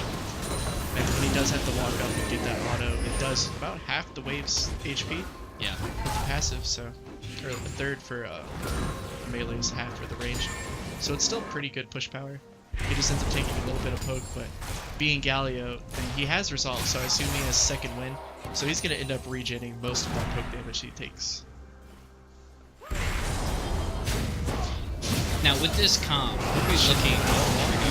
Nocturne onto the Poppy. Poppy manages Knocking to the knock shit him out of Galio. Galio, yeah. Galio with the broom. I'd be interested to see how Poppy ended up over there. I think he was getting a ward on red buff. Yeah. And then put himself pretty far out of position because he walked through that tri-ward to it. So an aggressive ward didn't quite pay off, but at least now they get to see Nocturne grab red buff, so they know where he is. Now, with this Nocturne pick, they're looking for a one-shot Nocturne, or are we looking One-shot at... Nocturne with some cheesy combos. I kind of figured as much since you have a very tanky top. Shield coming out later there, getting a lot of Q. We have full engaged. Oh, Tristana being 6 there is able to get her ulti off and finish Poppy in position. Didn't even have to hey, heal. there's that 4-man dive we were talking about. Morgana coming up for an aggressive play there. Overextending, actually. Definitely should have just backed her off. They're going to lose bot turret here. Yeah. For sure. 4 people whacking on that. It's a little late for mid to roam down. He should just kind of push and get that chip damage on the turret. Camille topside getting the blue. But junglers weren't even part of that play. That was just their bot lane getting a level advantage and seeing their opportunity to go for very in their favor trade. And I'm just now thinking about it too. This is a 3... Oh, we have an engage here on Camille. Should be a kill. Yeah, Sure. this most definitely should be a kill. Probably didn't have to commit with the mouse part ult, but I guess can't be too sure. They probably just wanted to get it out of the way, knowing that the enemy team would be rotating at least through drag from bot side. Mm-hmm. And they're electing not to take the drag. 2 control wards. That pixel brush has 8 HP of unblockable ward stoppage. Maximum power. They didn't take Scuttle Crab, which, as a jungler, triggering me a little bit. Scuttle Crab is like, what, 140 gold? 130 right now? Yeah, it's a lot. UL's gonna take control of it. Yeah, probably definitely. get the dragon. Shin doesn't have his ult. Really interesting actually for Mexico that they didn't try to go for the Inferno. Yeah. We see red side TP coming out, so they're trying to force them off of it. Yeah, because Shin didn't have his ult. So this should be theirs. Yeah. Unless we get a good steal. Nope. Potentially they were looking to just kind of bait that fight. Yeah. Actually, from the way they backed off and waited in their jungle. But they were probably still deciding, do we want to reset now? Do we want to get mid turret? Do we want to get this dragon? And that's kind of one of the interesting things of watching teams at this level, is you can see all that hesitation exactly in how they play. Yeah, there's not that pure 100% commitment. Yeah, which ends up leading to some interesting things like that 4-man dive seemed premeditated, they got the turret, but then afterwards they could have gotten it. Especially just walking past that Infernal, deciding if they want to go help their Nocturne mid. Now, what is UL's power play right here to come back? I know it's not much of a deficit here, but it just seems like it's in New Mexico's favor currently with how they're playing the map. With that T1 down, yeah, New Mexico definitely has tempo. I think UL, right now they're playing through Camille. Camille is 2 kills. This champion, even as a jungler, can turn into 1v9 once you get a couple items under your belt. You get your Triforce, you get your Sterix or GA, and you become a massive threat. Because even though they have this Shin, Galio, Nocturne, they're going to be looking to use that combo together, and then if Camille could get onto Tristana after that, or maybe get onto Tristana where only Shin can follow up, he can still get that one shot once he has his ulti bonus damage going and his Triforce procs. Now, how much is the ult damage resistance that Galio provides? It's like 35%, then right. It's like 35% base, I think it scales with something. I'm not sure what. Gank top lane, Bobby manages to live because that character is just disgustingly tanky. Again. Oh, we also commit by Camille, and Camille is just popping. There's that one shot coming off, but definitely going to pay the price for that. Very aggressive to go for it. Maybe not worth it. Almost buffers the Thresh Key, but Thresh Key is one of those weird abilities that beats that buffer because it has multiple points where it doesn't pulse it. Interesting little tidbit for anybody's solo queue. We landed Morgana Bind here, and managed to take the turn. They're going for the 3-man dive. Shifts. Let's see. Malzahar gets the kill. Pretty good. Malzahar is about 26, 27 CS up. He has a kill, an assist. Camille's pretty strong too. This is a combo that they're going to be playing off of a lot. Like in game 1, where they had the Kindred and the Talon, Camille and Malzahar has a lot of lockdown and a lot of damage, and they can do similar things. Yeah, from the way, I mean, granted I've been out of the game for about a year and a half or so, but just looking at UL's comp, it really seems like they want to play around their jungle and mid. Their bot lane is not that strong of a bot lane comp, and from my experience is what it seems, but I could prove me wrong here. But I would not commit too hard on my bot lane. I would use them, you know, get them farmed up as best as they can, but I would really try to focus hard on the jungle and mid. Okay, the bot lane's definitely more of like, we picked that looking to kind of win laning phase, maybe come out with an advantage, but New Mexico managed to play around that 4-man dive really well. Right. They hit 6, 7, 8, notice like, oh hey, we all have our ultis up, we can go for a trade bot lane because we have a level advantage, and then they get turret off of that. Could have gotten a drag and end up getting some more picks, and it was really good. But UL still keeping up with that topside advantage. Poppy has more farm, 1 death, but still not doing too bad. He's finished his Sunfire, his free boots came in. So he's 300 more gold up than it would seem, just because of that free boot passive. And it looks like Shin's still buying pots too, just to sustain the trades, unless those are his level 1 pots. He's just too good, dude. Never had to use pots. Oh, hello there, client. Oh, welcome back. One thing right now, we can see there's a delay in picking up blue trinkets for both teams, actually. UL managed to get that scanner on Camille a little bit sooner. Hasn't cleared much with it yet, because he's been just kind of full aggression. Just had a double kill pick right there on bot lane, pushing way too far up to get that damage right there on turret.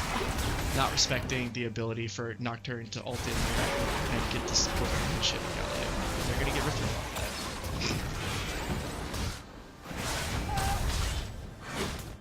Still taking them a while though, so Poppy's getting some good pressure on bot side. Gonna get a lot of chip damage on that turret. No one's gonna respond to that for at least a good 15 seconds. He's gonna back out because it's just a vision thing. Never mind, he's just walking right up to the turret and smacking it a little bit.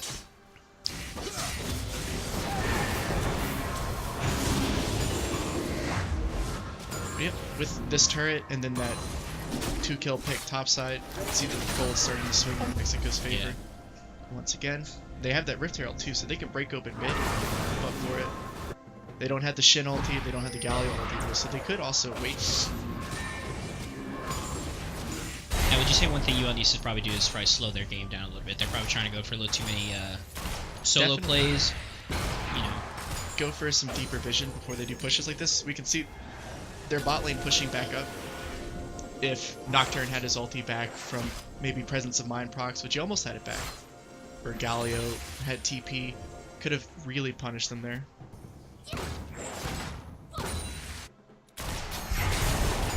They're still just pushing up, but New Mexico's focusing bot side to get this dragon.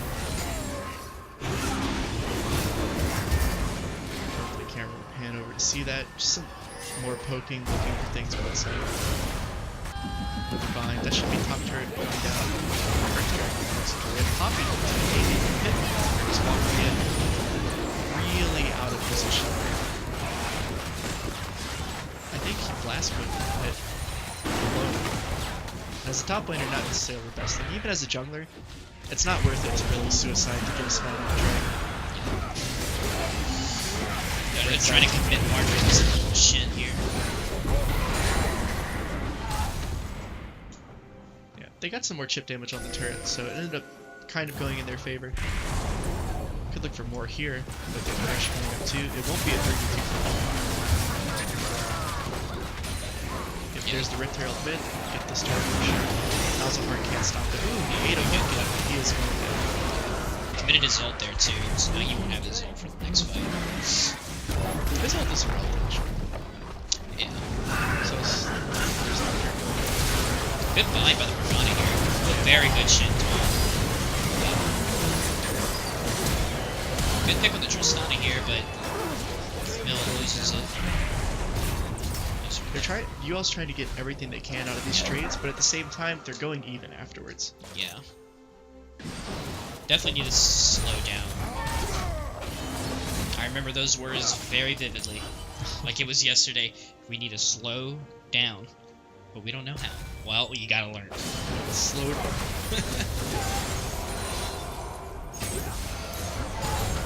2K, 2.2K gold in Mexico. I mean, it's not a terrible deficit. It's very. Oh no, it could be much worse. And they're getting a lot of opportunities to go for things. They have the right ideas. They're just not necessarily executing as much. Yeah. Or then they're overextending. Malzahar staying mid there with the Rift Herald. He's not going to be able to knock that Rift Herald or really stop the minions. He pretty much stayed to get some extra poke on whoever was pushing, but if you walk into range of the thresh hook, you enter that zone of control, you better be ready to dodge literally everything going in. Yeah. Or it just ends up being bigger loss. UL having tempo right here though, they can get some damage on this turn. Shen They should and be able to Galio get ultis it. are up there, so it's gonna end up being a fight that they don't want to take. Yeah, UL definitely does not want to take this fight. They need to let that turret go and just back out. Good thing Nocturne ulti was still down there. They recognized Nocturne uses ulti in topside. It shouldn't be back up for about 15 seconds. Let's get this turret. They can't engage really without that Nocturne ulti with Shen and Galio being back in base. Because pretty much the only engage tools New Mexico has is potentially a flash taunt if they can get in range for it. That's really telegraphed and easy to avoid sometimes. Yep. Galio is only following. He can't really engage. Especially going this like half AP, half tank build. He'll be pretty strong against the Malzahar, but Lucian will still do a lot of damage to him just through the Blade of the Ruin King. Yeah, and he's trying to pick up a Black Cleaver here too. Now, just based on their comp, wouldn't it be best for the Lucian? Well, granted he's behind, but probably for him to get a QSS, just for the fact that if Nocturne try to engage on him, and then you know the Shin's gonna ult right after and try to go for a taunt. It's probably best, you know, if he gets out of it, or would you think maybe Camille should invest in that QSS? Definitely, he needs that QSS if he doesn't feel confident that he can dodge the Shin ulti. Right. Or not ulti, Shin Yeah, E. taunt. But there's just so much CC potentially coming out that if they can get on top of him, he can't really deal with it. So, but at the same time, he's starting to fall behind. He doesn't have that kill gold. True. He's relatively ahead in farm, which I think is like 33 CS advantage, but it's not enough to where he's like, okay, I feel comfortable spending the gold for this QSS. Maybe now that he has this stage, QSS would be really good to pick up just to stay alive and be able to stall as much as he can. But what I'm thinking is he's looking, I want to get this cleaver, I want to have my 2 core items, and then I'll get a QSS. Let's see how his build evolves. Yeah. Now we did have a clean pickup. I see Tristana already has the QSS too. Yeah. He bought it early last game with Zaya against the Malzahar, so he's respecting the tax for sure. Yeah, definitely. We had a clean 2-man on the Shin top lane, granted because 4 people were down bot lane, and Poppy managed to escape from that Nocturne. And we see a bush play here. They're going to try to, I guess, go for a sneaky play here, but no, UL sees that coming. Yeah, they that was just not respected. Yeah.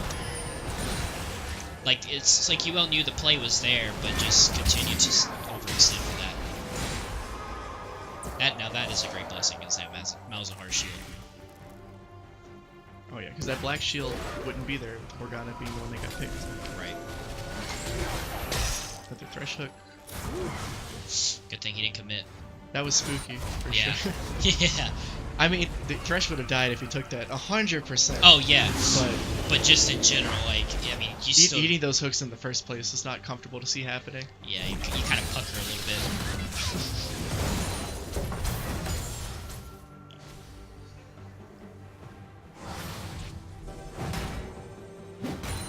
Goldie's catching up. They're about 2k behind now. Oh, 1.3. No, sorry, 1.8. Yeah, they're getting back into it, still getting all these waves as they come in. They have an 80 CS advantage in the mid lane. This Malzahar could be huge once he starts getting his items finished. Now, would a Leandres be a good pickup for this Malzahar as a second, or is this a third item we're looking at? It'll be third. It looks like he's gonna finish his Ludens. Or he could opt to just go straight for Leandres here and sit on the Lost Chapter. but definitely it would be really good to have. 'cause Potentially you wanna would have melt been that better. front line. Yeah, potentially would have been better than getting the Rylai's first, Mhm. because it's really delayed. He's not going to get this Leandri's if he goes for a third item until about 30 minutes. So it's still very delayed, and New Mexico's comp is just going to keep getting tankier. Yeah, and they're going for that second fire drink, and if New Mexico fires this dragon, which they most likely are, it'll be clutch for them. Yeah. They're not using their focus together. They went on the shit there and didn't respect Galio. For some reason, Lucio was just Lucio. Sorry, not Lucio. Yeah, it shows what game I played. Tristano. They could turn just Lucian's Yeah, doing a lot of damage. yeah. Lucian is doing pretty well at kiting this. He could, if his Poppy goes back in and helps him out, they could definitely turn this fight around. Give him a black shield. But it's good that they got the kill there and then didn't overcommit to sit. We see Nocturne has Storm Razor as his second item, which is the alternative to getting your Duskblade. Duskblade, I think, is generally better as far as competitive is concerned, because you get that clearing ability, but he's just opting to go for this game. I'm assuming that BF Sword's also going to turn into GA. But one thing to keep in mind is Lucian's an IE. Oh yeah, definitely. Gonna get IE with no crit. Yeah. All the way. You know how they reworked that, right? Yeah, no, it's like a true okay. damage or something. It's a more. It doubles the crit you already have if you have no crit. Yeah. It would be interesting for sure. Definitely a controversial pickup, but Yeah. hopefully he doesn't go that. It's pretty much a big middle finger to UL if you there pick that. It would be pretty BM.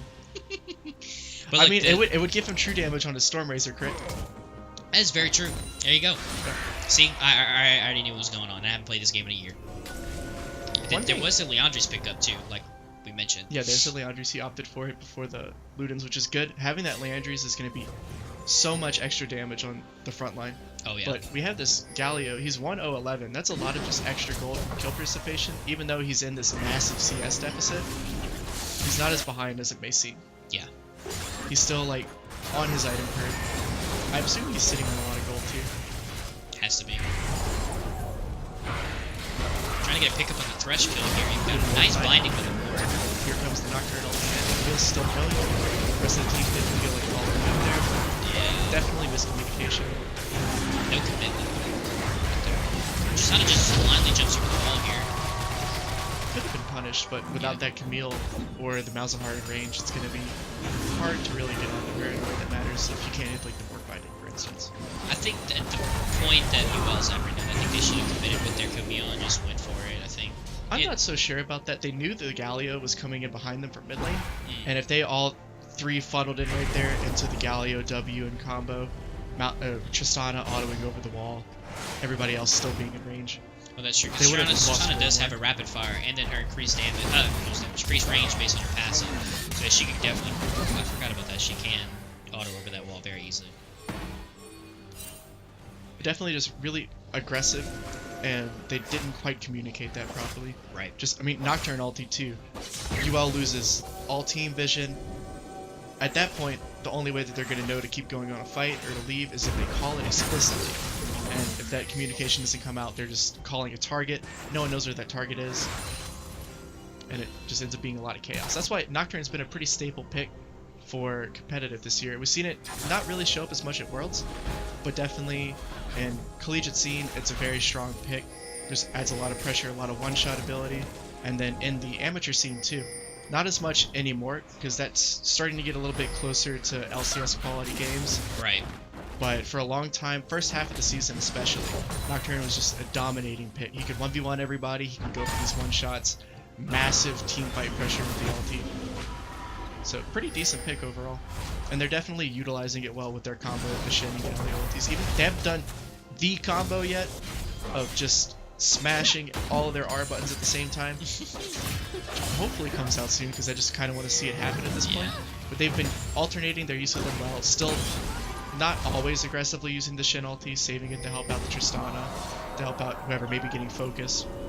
And their Galio ultis have been pretty nice on point too. Yeah.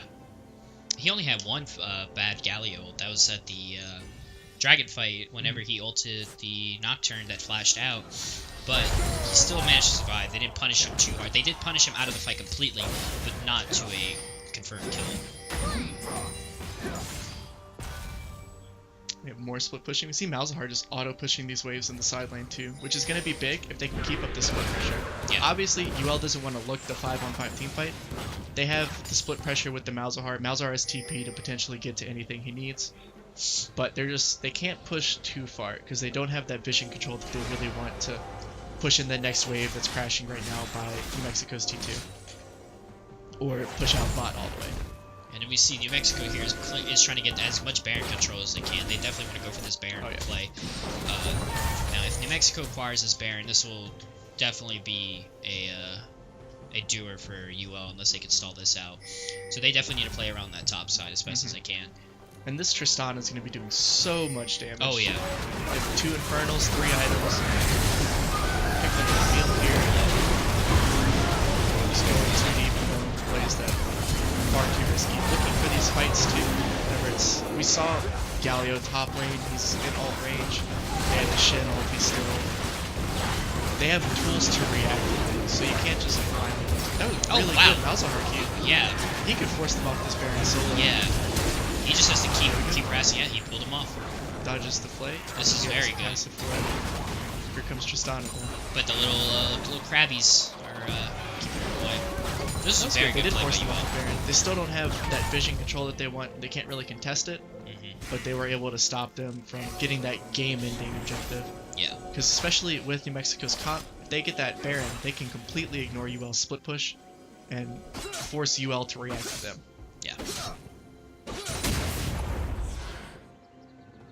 Let's see, when's this dragon coming up? Should be soon, relatively soon. This is second Mountain Drake for New Mexico. Can't see Back on yellow, so within 20 seconds. Yeah. This no, it's still grayed out. And they'll melt that Baron with this second Earth Dragon with Tristana, because Tristana Q and then what item she has now, they'll just melt that Baron. Like. Oh yeah, they have so much DPS for Baron. They have Nocturne, who does a lot of damage still. They have people to tank it. Galio still does pretty decent damage, although he's opting to go more of a tanky build here instead of going to full AP. Do 60% of a Jarvan's HP, kind of Galio. Little C9 win condition. Is the only standard enough. But yeah, so he's focusing right now. He's like, okay, my Tristana's ahead. We have plenty of damage for these fights. I already do decent damage with my Roa to their front line. So all I really need to focus on now is being a brick right there that cannot be moved. Basically. Earth Drag gonna go down. No going for a 1v1 with the Galio here. You can win this 1v1 for sure. Especially if Galio doesn't have anybody to come help him with it. Shin ulti's still out. This could be a really good pick. We see Tristana. Ooh, that was a very good play right there. Very clean. And Tristana the flash jump. She tried to flash heal up to save the Galio there. It looks like he Shin with the flash Tiamat. That was a good pick for UL there. Is that a shutdown at all? No, because it's Galio. Yeah, not quite a shutdown, but still good. Still Actually, good I think 2 kills is technically a shutdown. It would have popped up at the bottom left, but of course we have the little image here we can't see. Yeah, really good pick. Knowing that he can go for that 1v1 and then being able to get out alive too. Forcing New Mexico to burn a lot of really important things too. That Shen flash is super important to get his taunts off in team fights on the right targets. Tristana flash heal. Now she has to play very careful in these fights. But New Mexico, they still have the advantage, but their gold lead hasn't gotten much bigger from where it was. UL's still catching back up just in CS. We see that Malzahar 293. This next wave gonna flame horizon the Galio. Tristana's still not ahead that much in CS. Poppy CS advantage. Yeah, UL can bring this back. Yeah, UL as long I don't know whether or not you can definitely comment on this. If either UL is stalling this out really well, or New Mexico is not putting enough pressure like they should with the advantage that they have. I think it's a little bit of both. Because New Mexico had that really good tempo. They were, pushing it. They were getting the Baron play, trying to go for the Baron play, making the Dragon plays. They were going for it, but like you said, I guess it could be a mix. Kind of what they're doing right now is they're playing in a way where they're afraid to give away anything. So at the same time, they're not going for too much, even though they could, like they're trying to deal with the split right now from UL. Right. And that's just ruining their tempo that they have, because they can't really stop Malzahar splitting unless they put all of the ultis into it. The Nocturne ulti, potentially Galio ulti, Shin ulti too. I mean, Malzahar does a lot of damage right now. He has this 3-item spike.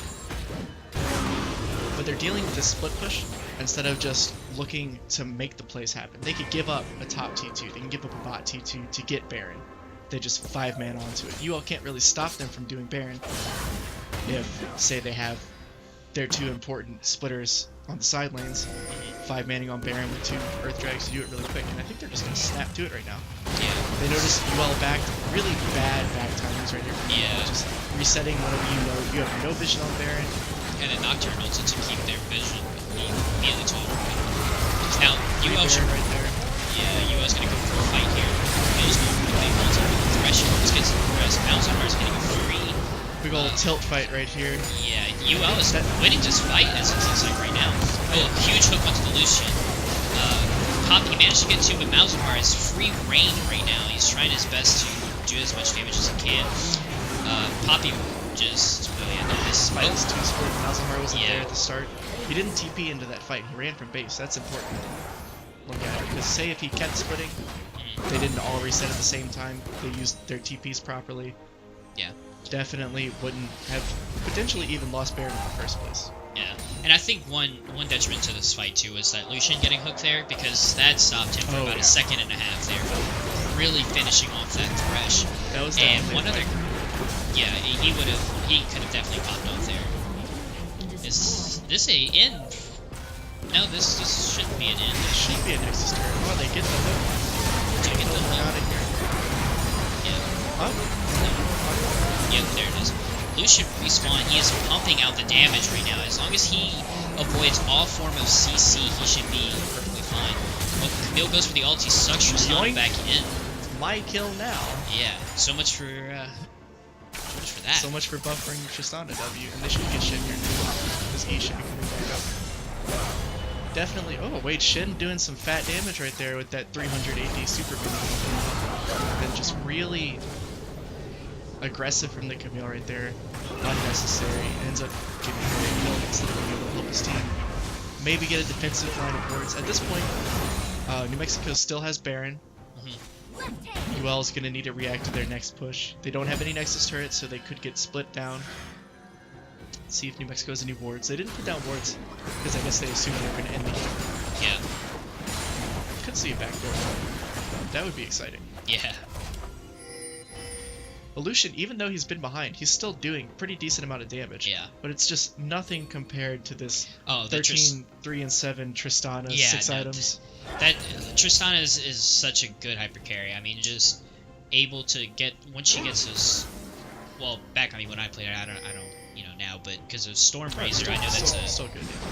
Just depending on item build. I mean, back when I played, IE wasn't changed and Storm Razor wasn't a thing, but being able to have IE to crit was, crucial on Tristana. She was huge, but now, yeah, these he's got items, that QSS, he's got Lifesteal, got 60% crit, Storm Razor, a GA now. GA too, yeah.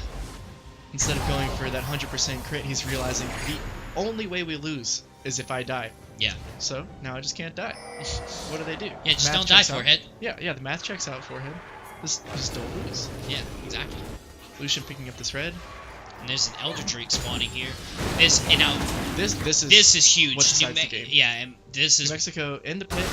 UL not in position to really go. Smite it early. Didn't quite Oh, huge Galio ult here. Malzahar's in the pit. They just got some good damage off. Just Galio and Shen. Yeah. Being that tanky, they still do so much damage with that Elder Dragon burn and just their percent damage. Yeah, and then I could be wrong here, but did the Poppy save the Nocturne by ulting? He was definitely trying to last hit him with that ulti. He Right. could have just tap ulted with the CC, but didn't work out that way. And it's looking like New Mexico's gonna go in. Yeah, definitely gonna. Still pumping out some damage. Oh, and then Tristana just went for yep. It's a good series overall. UL played as best as they could. Great first game. Second game was shakier. Yeah, but third game I will say they managed to stall it out pretty well. and granted, New Mexico had their flaws by not really putting that Oh, yeah, pressure this that definitely they should have. shouldn't have been a 37-minute game. This should Yeah. have been 30 minutes with the advantage New Mexico had. Oh, yeah, they didn't commit to a lot of that tempo. I think they went for plays that were unfair for them to take, because that's one big thing is you always take unfair fights. So when it's unfair for the other team, right. Don't take those massive risky plays, because we can see Camille had 8 kills, he had 9 deaths too. So he was always trading 1 for 1. That's never really an advantage unless it's like they're losing a massive wave, but none of that really happened. New Mexico, even with the CS disadvantages and UL split push being able to stall out so well, managed to keep their gold. Yeah. And keep that Tristana relevant at least. But good games overall. This is. Can we get the damage graphs pulled up? Yeah. Just Hit end the continue? game. Yeah, just hit continue. And then it'll pop up the client to your left. And then just drag it over. Give us the advanced details and then the graph. I just want to see the damage here. Yeah. Oh, So, yeah, we Malzahar can and see- Camille were pretty neck and neck. See, and Lucian did pick up. Lucian was still doing damage. Yeah. Especially, they didn't really take many fights where he had his time to use his dashes to get all of his damage off, and then being behind too. But he still kind of kept up. Wow, and Galio Nocturne managed to stay pretty neck and neck. I mean, with just that Tristana getting her Oh, items early, like getting that advantage in lane that they shouldn't have had. Yeah. Just really good for them. Now, realistically, I think this is just me, but I think personally it should have been. Do you think Lucian Braum would have been a better lane to really go for the aggressive play on that Tristana Lucian Braum Thresh? definitely would have been a safer lane. Potentially just better for laning in general. Okay. But then that comes down to comfort picks. What champions people feel like they can play in these situations. Yeah. And right now, we have small pools as far as a lot of the players are concerned, especially mid lane. That Talon being banned out games 2 and 3 was huge because that's one of our big win conditions. Malzahar is a good pick, can be really impactful, but as we can see from the games, it just didn't end up turning on like it needed to. Yeah. And I mean, same thing too with New Mexico. You can tell they kind of fell back on some things too. The Maokai game 1 was terrible. Yeah, and then game that 2, second game, he just, 13, 12 kills 15, or something? He had 15 kills 15 and 17 kills assists. as a Maokai. And it's like, falling back on the comfort, at least at this level of play, is one of the best ways for teams to win. Yeah. But then you end up with situations kind of where maybe a comp doesn't pan out too well, or if you don't play directly to that win condition, there could be a lot of issues. Yeah. But definitely very good games by UL New Mexico. Good close series. Yeah, it was good games to watch for sure. Mhm. I really enjoyed the third game the most, just for watching them stay in there. And yeah, managed be able to to turn it keep around. keep it up. I mean, they stalled it out and everything. I mean, I was expecting Mexico to keep the tempo, but UL managed to stall it out for a good while. So very proud. Cool. And we have Overwatch coming up next, correct? Yep. Overwatch will be next. Thanks, guys, for tuning in for the league games. This is Cody signing out, and Taylor signing out. Or Avon, the coach. Yeah. So, thanks, guys.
Missing someone.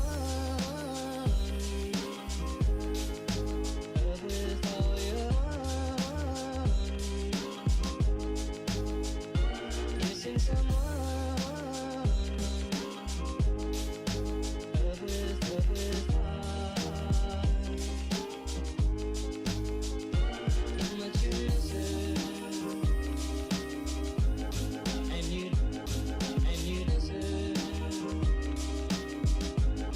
And you miss it. And you miss it. And you did it right from the start.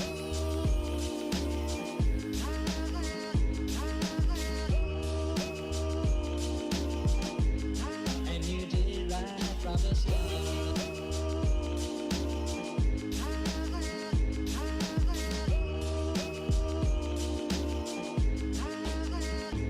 Missing someone is as normal. Missing someone and missing someone is as normal. Missing someone.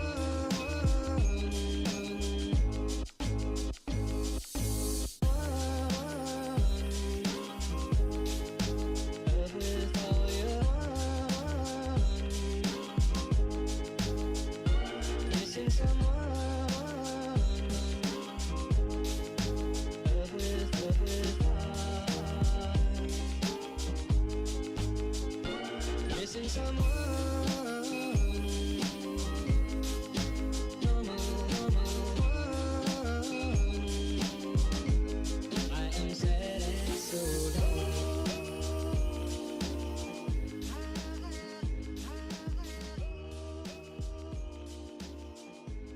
I am sad and so down.